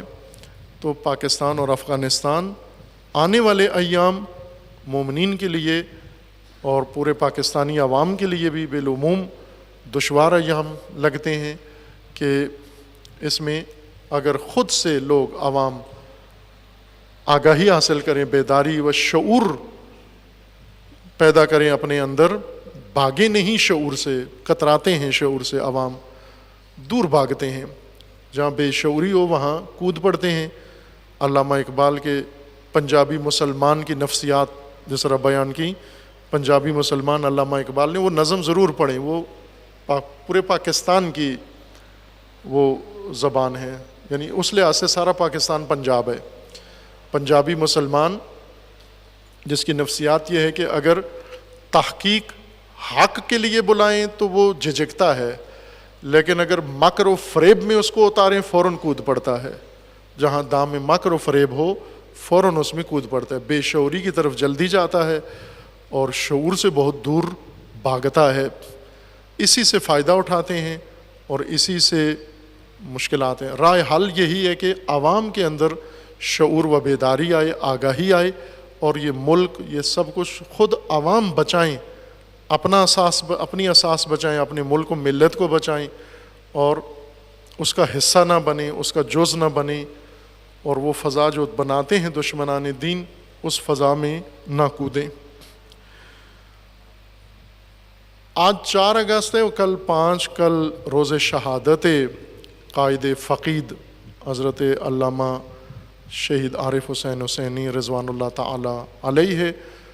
اور ہر سال یہاں جامعہ میں جہاں بھی ہوتے تھے ایک اس شہید کی یاد کا دن 5 اگست برپا ہوتی تھی. مجلس انشاءاللہ ہوگی یہاں جامعہ عروۃ الوثقی میں بھی ہوگی, اور مرکزی پروگرام پشاور میں انشاءاللہ کل جامعہ شہید میں جو مقتل ہے, مقام شہادت شہید ہے, 5 اگست زمان شہادت شہید ہے, اور وہاں انشاءاللہ برپا ہوگی جو مومنین وہاں قرب و جوار میں ہیں وہ کوشش کریں اس میں شریک ہو انشاءاللہ، اور جہاں جہاں ہیں اس شہید بزرگوار کے دن کو، شوم شہادت کو تکریم کے ساتھ، تعظیم کے ساتھ برپا کریں۔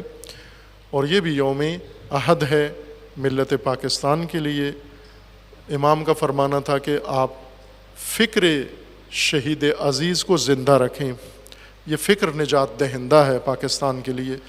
بہت خوبصورت پیغام امام راحل نے شہید کی شہادت کی مناسبت سے ملت پاکستان، علماء پاکستان کے نام صادر فرمایا۔ مختصر لیکن بہت ہی گہرا اور جامع پروگرام امام نے بیان فرمایا تھا۔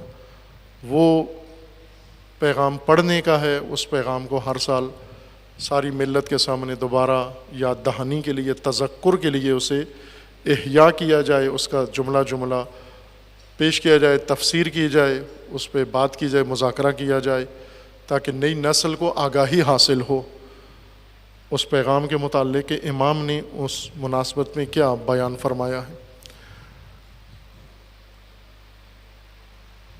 کشمیر میں اور ہندوستان میں مسلمانوں کے اوپر عتاب و سختی بڑھتی جا رہی ہے، جو یلغار ہندوستان میں مسلمانوں کے اوپر شروع کی گئی ہے، اور ہر بہانے سے ظلم و ستم مسلمانوں کے اوپر بڑھتا جا رہا ہے۔ عوام کے احساسات کو بھڑکاتے ہیں مسلمانوں کے خلاف مختلف علاقوں کے اندر، بالخصوص کشمیر کے اندر۔ حالیہ دنوں میں ایک بہت دردناک واقعہ جو پیش آیا وہ مظفر پور میں، بہار میں علاقہ ہے، شہر ہے وہاں پر، اور وہاں اوقاف کی زمین کچھ لوگ ظاہر نتھیانے کی کوشش کر رہے تھے، اور کچھ عوام نے، علماء نے، متدینین نے اس کے تحفظ کے لیے اقدام کیا، اور وہاں پر پولیس نے اس مافیا کے ساتھ مل کر بہت ظلم ڈھایا ہے علماء کے اوپر حتیٰ، اور متدینین کے اوپر، جو شدیداً قابل مذمت عمل ہے۔ اور یہ حصہ ہے اسی مسلمانوں کی سرکوبی کا جو حالیہ حکومت، موجودہ حکومت انجام دے رہی ہے، کہ ہندوستان اس وقت ان جملہ سرزمینوں پر ہے جہاں مسلمانوں کے اوپر دائرہ تنگ کیا جا رہا ہے اور سختی بڑھتی جا رہی ہے، اور یہ پوری دنیا کی توجہ مانگتا ہے، پورے عالم اسلام کی، کہ متاسفانہ ہر جگہ عالم اسلام میں فتنے ہیں، ان فتنوں کی وجہ سے مختلف ممالک میں ہونے والے ظلم و ستم کی طرف مسلمان متوجہ نہیں ہیں۔ جیسے برما میں صفایا کر دیا گیا مسلمانوں کا بے دردی کے ساتھ، لیکن نہ دنیا اسلام و نہ دنیا غیر اسلام کہیں سے کوئی ان کے لیے نہ عملی قدم اٹھا، نہ آواز اٹھی کوئی، اور اس خاموشی میں ایک پوری ملت کا وہاں صفایا کر دیا گیا انتہائی بربریت کے ساتھ۔ ایسے ہی نائجیریا میں عالم مجاہد شیخ ابراہیم زکزاکی حفظہ اللہ، جو ان جراحات کی وجہ سے اور زندان کی وجہ سے شکنجے میں، اور ان کے کافی دباؤ میں، سختی میں ہیں، اور ان کی طبیعت انتہائی ناسازگار ہے، اور ان کی رہائی کے لیے کوششیں ہوتی رہی ہیں، کچھ آوازیں اٹھی ہیں، لیکن ابھی تک وہ انہی ظالمین کے شکنجے میں ہیں۔ سعودی دباؤ پر اور سعودی ایما پر وہاں کے بعض ناباب عناصر، مزدور، فضلہ خور، انہوں نے یہ ظلم ڈھایا ہے اور اس کو جاری رکھیں، اور اس کے بعد سے کئی مومنین کو نائجیریا کے اندر انہوں نے مقدمات میں پھنسایا، اور کئی ایک کو باقی حربوں سے اذیت رسانی و عذاب رسانی کی ہے ان کے لیے۔ بحرین میں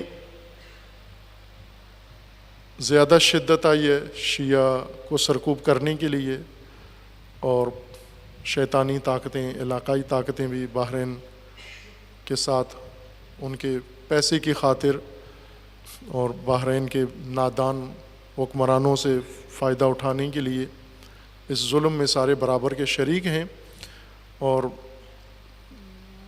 یا ان جوانوں کو سزائے موت سنا رہے ہیں، بعضوں کو ملک سے بے دخل کر رہے ہیں، اور طرح طرح سے وہاں کے مقامی آبادی کو پراکندہ کرنے کی کوششیں کی جا رہی ہیں، خوف و ہراس ڈال رہے ہیں ان کے اندر۔ سب سے زیادہ ظلم سعودی عرب کے اندر ہوا ہے، جہاں پر شیعہ آبادی، شیعہ مومنین کی آبادی کثرت سے ہے۔ سعودی عرب کے مشرق میں جو تیل کا علاقہ ہے، قطیف کا علاقہ اور دہران، اس میں شہر ہے، قدیمی شہر، تاریخی شہر العوامیہ، جہاں سے شہید نمر بزرگوار رحمۃ اللہ علیہ تھے۔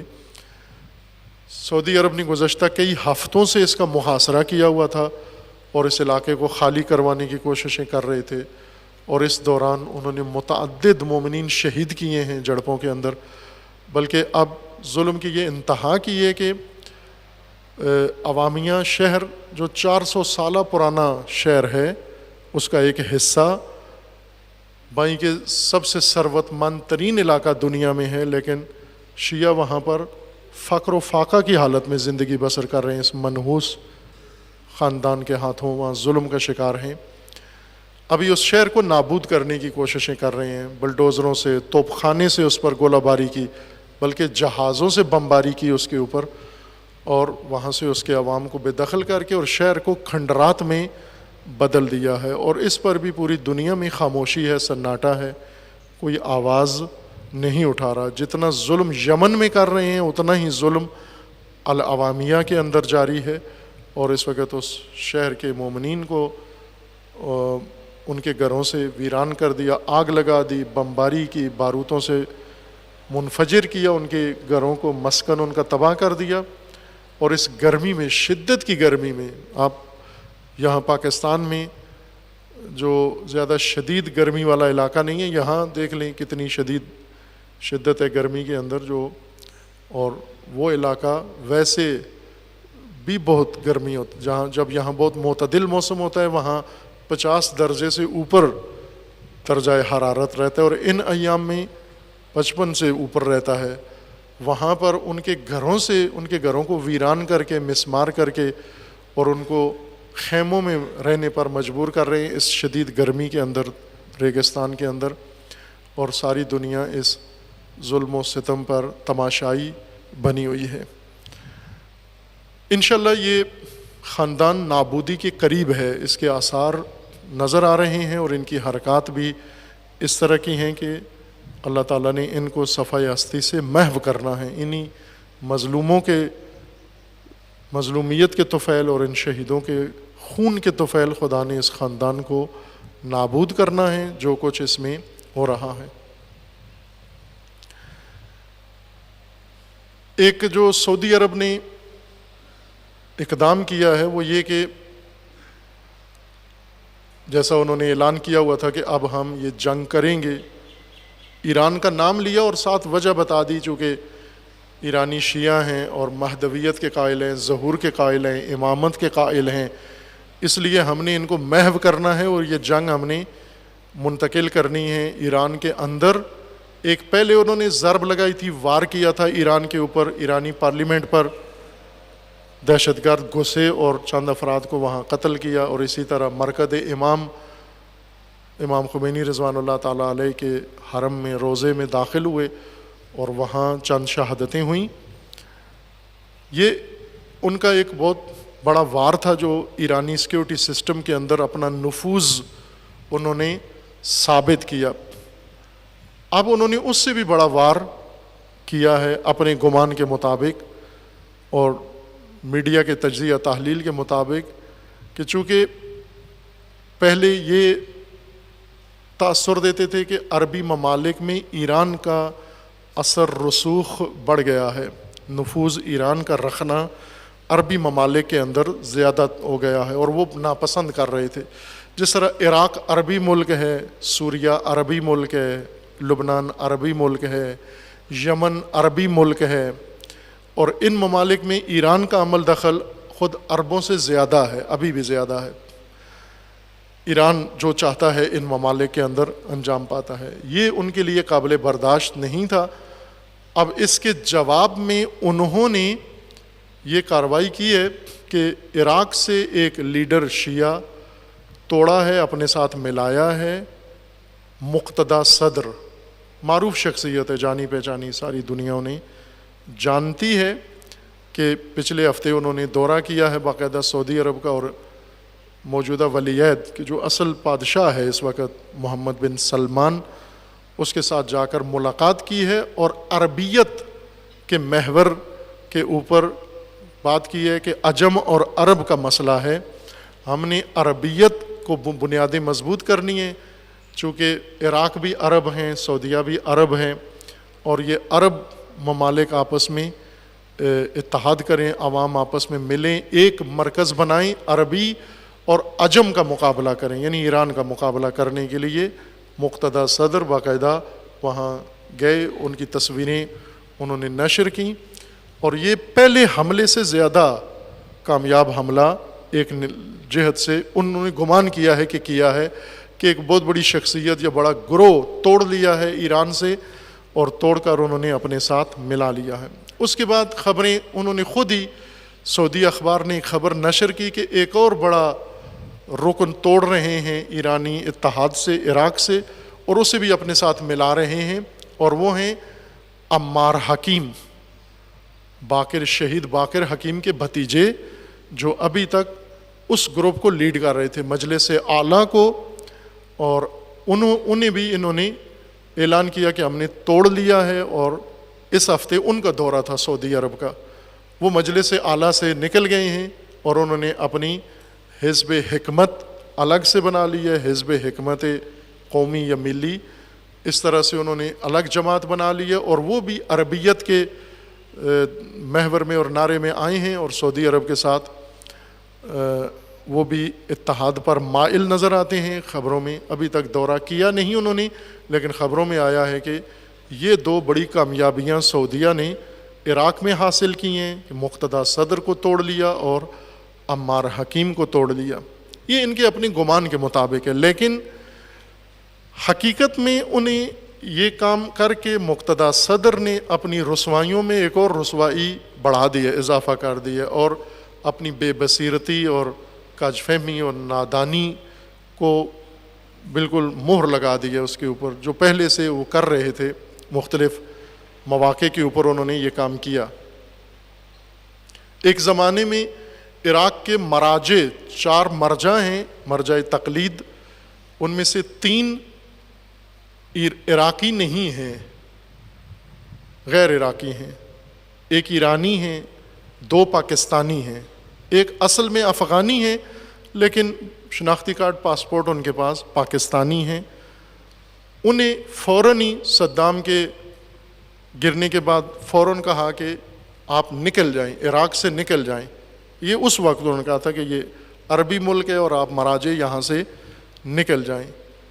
آیت اللہ سیستانی کو کہا آپ نکل جائیں، اور دیگر جو 2 مراجع تھے انہیں کہا کہ آپ نکل جائیں یہاں سے، یہ صرف عربوں کا ملک ہے۔ اس وقت سے ہی یہ اس قسم کی بہکی باتیں کی۔ ان کا ایک گروپ ہے عراق کے اندر تھا، بلکہ نہ کہیں ہے بلکہ تھا، ایک گروپ تھا ان کا، صدام کے زمانے میں ہی انہوں نے، ان کے والد شہید ہو گئے، صدام نے انہیں قتل کروا دیا۔ ان کی حکمت عملی یہ تھی کہ ایک عرصے تک، بلکہ طولانی زمانے تک، شہید صدر کی شہادت کے بعد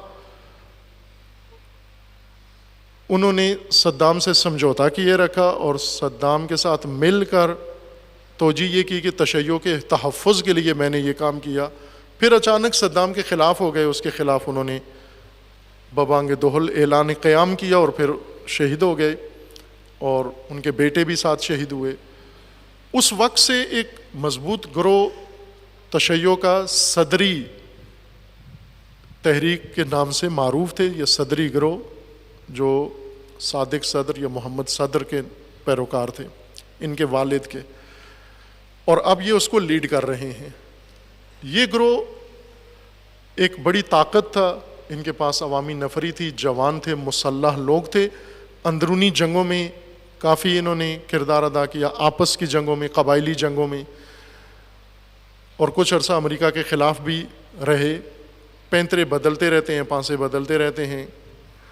بیچ میں کچھ عرصہ چھوڑ کے ایران آ گئے، چند سال ایران میں درس پڑھتے رہے، اور ایرانی موقف کی حمایت کرتے رہے، پھر ایران چھوڑ کے، اور کبھی سیاست سے کہتے میں اب ختم کر دی ہے، ابھی جیش مہدی بنائی، پھر اس کو ختم کر دیا، معزول کر دیا، توڑ دیا، تحلیل کیا، پھر دوبارہ بنائی۔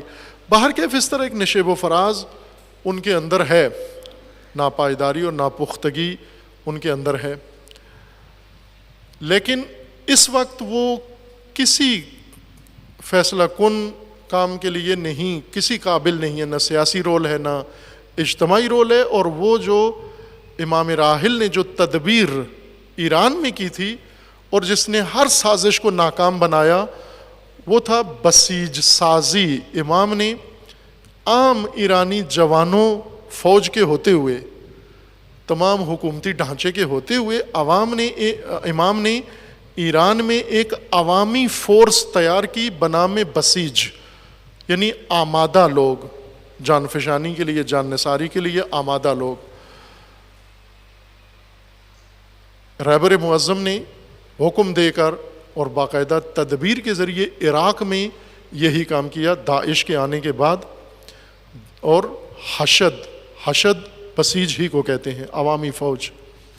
ایک عوامی فوج تشکیل پائی، حشد الشعبی، اور جس دن سے حشد الشعبی وجود میں آئی، مقتدی صدر اس کے خلاف تھے، اور بھی بہت سارے لیڈر اس کے خلاف تھے کہ یہ نہیں ہونی چاہیے، اور یہ وہ فورس ہے جو نظام ولایت سے متصل و منسلک ہے اور وفادار ہیں ان کے ساتھ۔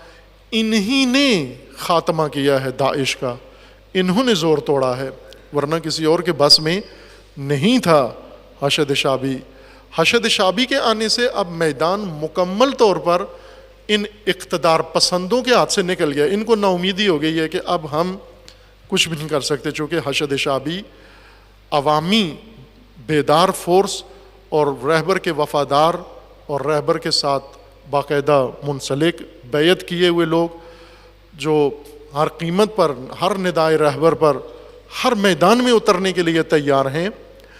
اسی سے وہ ڈرتے تھے کہ اگر عراق کے اندر یہ فورس قائم ہو جاتی ہے، یہ گروپ بن جاتا ہے، پھر ان کے ہاتھ سے سب کچھ نکل کے ولایت فقیہ کے ہاتھ میں چلا جائے گا۔ اس لیے وہ کہتے تھے داعش بہتر ہے اس دن کے لیے۔ یاد ہوگا آپ کو، میں نے انہی خطبوں میں پہلے بارہا اس چیز کی نشاندہی کی تھی کہ داعش آج سے 2 سال پہلے ختم ہو جانا تھا اس کو عراق میں، لیکن اس تفکر نے رکاوٹ پیدا کی کہ اگر حشد شعبی نے یہ کام کیا تو پھر اس کے مطلب یہ ہے کہ ایران کا مداخلت اور ایران عراق میں آ جائے، اور ایران سے بہتر داعش ہے، بہتر ہے کہ داعش رہے۔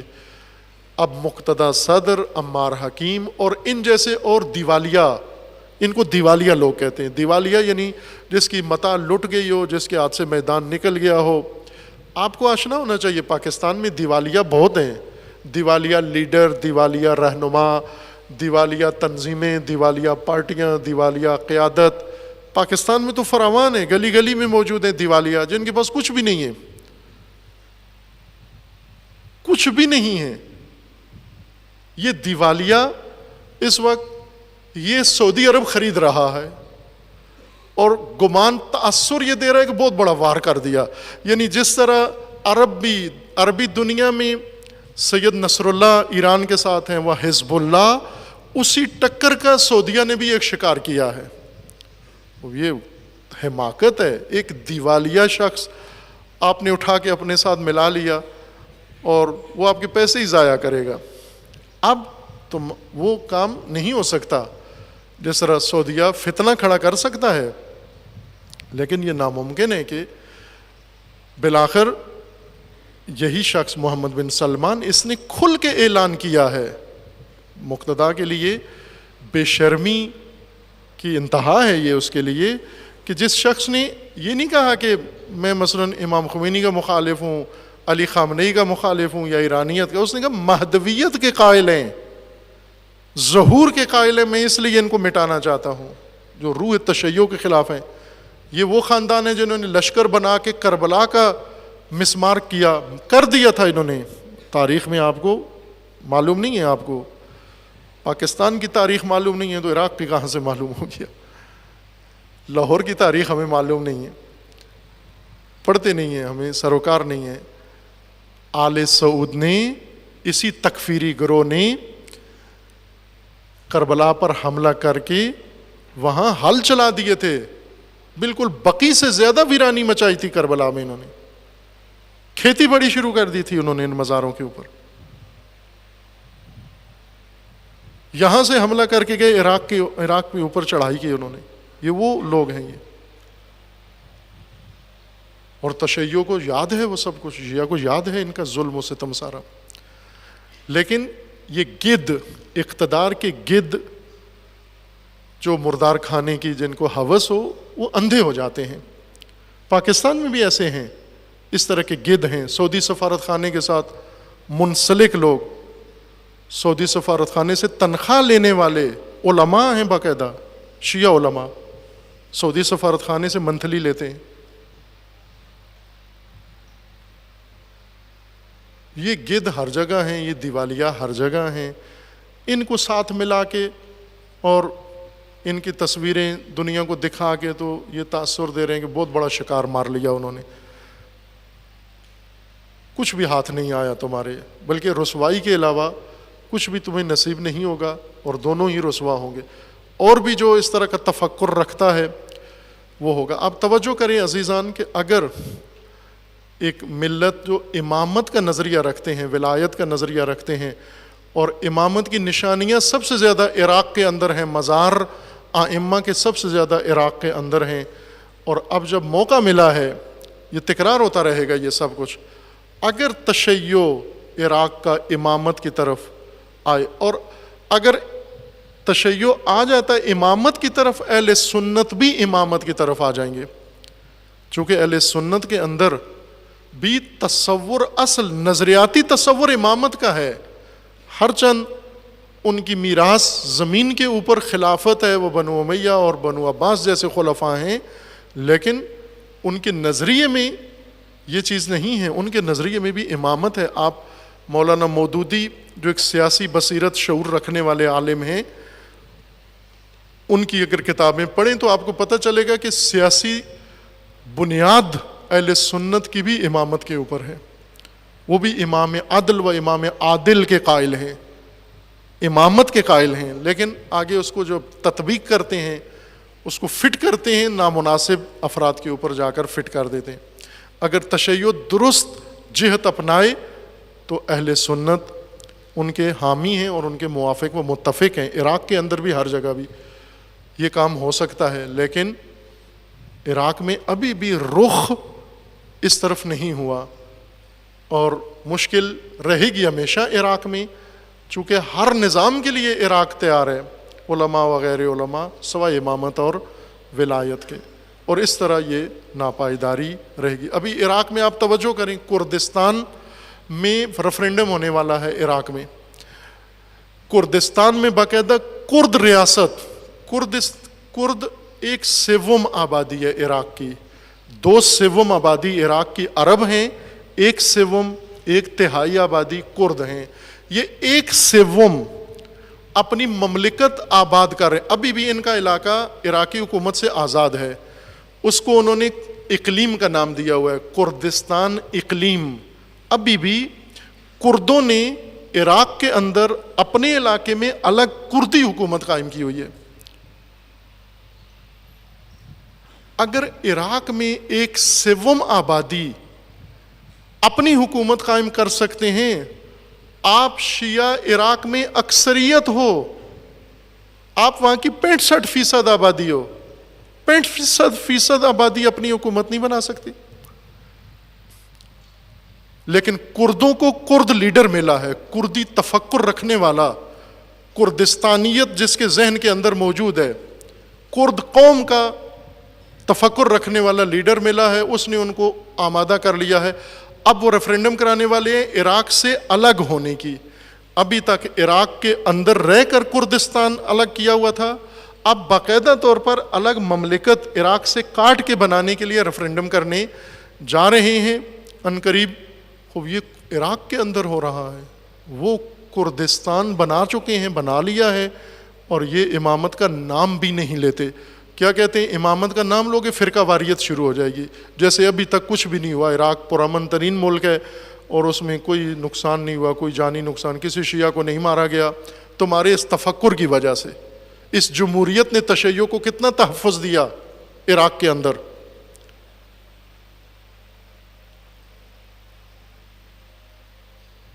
یہ المیہ ہے عراق کا، اور ممکن ہے اس طرح کے اور بھی واقعات پیش آئیں جب تک عراق اپنی اساس کی طرف لوٹ کر نہیں آتا۔ یہ امید ہے انشاءاللہ حشد شعبی جو ابھی ایک آگاہ طبقہ جوانوں کا جنہوں نے واقعاً اہم کارنامہ انجام دیا، اپنا ملک دہشت گرد ترین، سفاک ترین اور درندہ ترین افراد کے شر سے اپنا ملک بچایا ہے، انشاءاللہ امید ہے کہ یہ باقی بھی سفر طے کریں گے، مرحلہ طے کریں گے، اور ایک دن آئے گا انشاءاللہ عراق بھی ولایت کے پرامن قلعے میں انشاءاللہ محفوظ ہو جائے گا، اور اسی طرح اس کے اثرات خطے میں پڑیں گے دیگر ممالک عرب و غیر عرب ممالک کے اندر۔ ترکی کے بھی حالات ہیں لیکن وقت کافی گزر گیا ہے، اسے بعد میں انشاءاللہ کبھی اور مناسبت سے ذکر کیا جائے گا۔ دعا گو ہیں خداوند تبارک و تعالیٰ کی بارگاہ میں، پروردگارہ بحق اسماء حسناء خود، بحق اولیاء، بحق رسول اللہ، بحق اہل البیت، بحق شہداء، بحق صلحاء، پروردگارہ امت اسلامیہ کو ظلم و ستم سے نجات عطا فرما، ان ظالمین کو ظلم سمیت نیست و نابود فرما، امت اسلامیہ کو فتنوں سے رہائی عطا فرما، ان فتنہ گروں کو فتنوں سمیت محو فرما، فتنہ تکفیریت سے امت اسلامیہ کو نجات عطا فرما، اس کے بانیوں اور حامیوں کو رسوا فرما۔ پروردگارہ جو ملتیں اپنی آزادی کے لیے، اپنے حقوق کے لیے کوششیں کر رہی ہیں، خداوندہ انہیں اس اپنے جہاد میں کامیابی عطا فرما، ملت کشمیر کی مدد فرما، ملت فلسطین کی مدد فرما۔ فلسطین کے متعلق بھی عرض کرنا تھا کہ وہاں مسجد اقصیٰ صہیونیوں نے بند کر دیا تھا، لیکن فلسطینی مبارزین کی کوششوں سے اور ان کے استقامت سے انہیں بڑی کامیابی حاصل ہوئی ہے کہ قبضہ مسجد اقصیٰ کا دوبارہ چھڑا لیا ہے۔ خداوند تبارک و تعالیٰ انشاءاللہ اس قبلہ اول کو صہیونی شر سے آزادی عطا فرمائے، اور اس صہیونی جرثومے کو خدا محو و نیست و نابود فرمائے۔ خداوندہ بحق محمد و آل محمد بحرین کے عوام کو کامیابی عطا فرما، نائجیریا کے مومنین کو ظلم و ستم سے نجات عطا فرما، شیخ مظلوم شیخ زکزاکی کی راہی عطا فرما، عوامیہ کے مظلومین اور حجاز میں مومنین جو ظلم و ستم میں آل سعود کے ستم کا شکار ہیں، پروردگارہ انہیں اس منحوس ظالم خاندان سے نجات عطا فرما، یمن کے مظلومین کی مدد فرما، انہیں آل سعود کے ظلم و ستم و جنایت سے پروردگارہ محفوظ فرما۔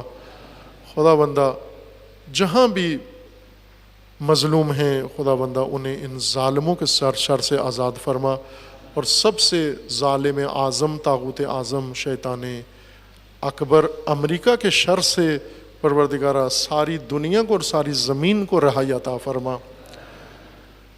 پیروان امیر المومنین جہاں کہیں بھی ہیں انہیں اپنے حفظ و امان میں محفوظ فرما، اپنے ولی حق ولی اللہ العظم اجل اللہ تعالی فرج و شریف کا جلد از جلد ظہور فرما، ہمیں حضرت کے اعوان و انصار میں سے ہونے کی توفیق عطا فرما، مملکت پاکستان کی حفاظت فرما، اس ملک کو اندرونی بیرونی دشمنوں کے شر سے محفوظ فرما، ملک کے ساتھ خیانت کرنے والوں کو رسوا فرما، اس ملک کے اندر رہنے والوں میں اتحاد و اتفاق قائم فرما، ملک کے اندر امن و امان قائم فرما، دہشت گردی، فرقہ واریت، فتنہ، فساد اور نفاق پھیلانے والوں کو نیست و نابود فرما، ان کے حامیوں، ان کے بانیوں کو رسوا فرما۔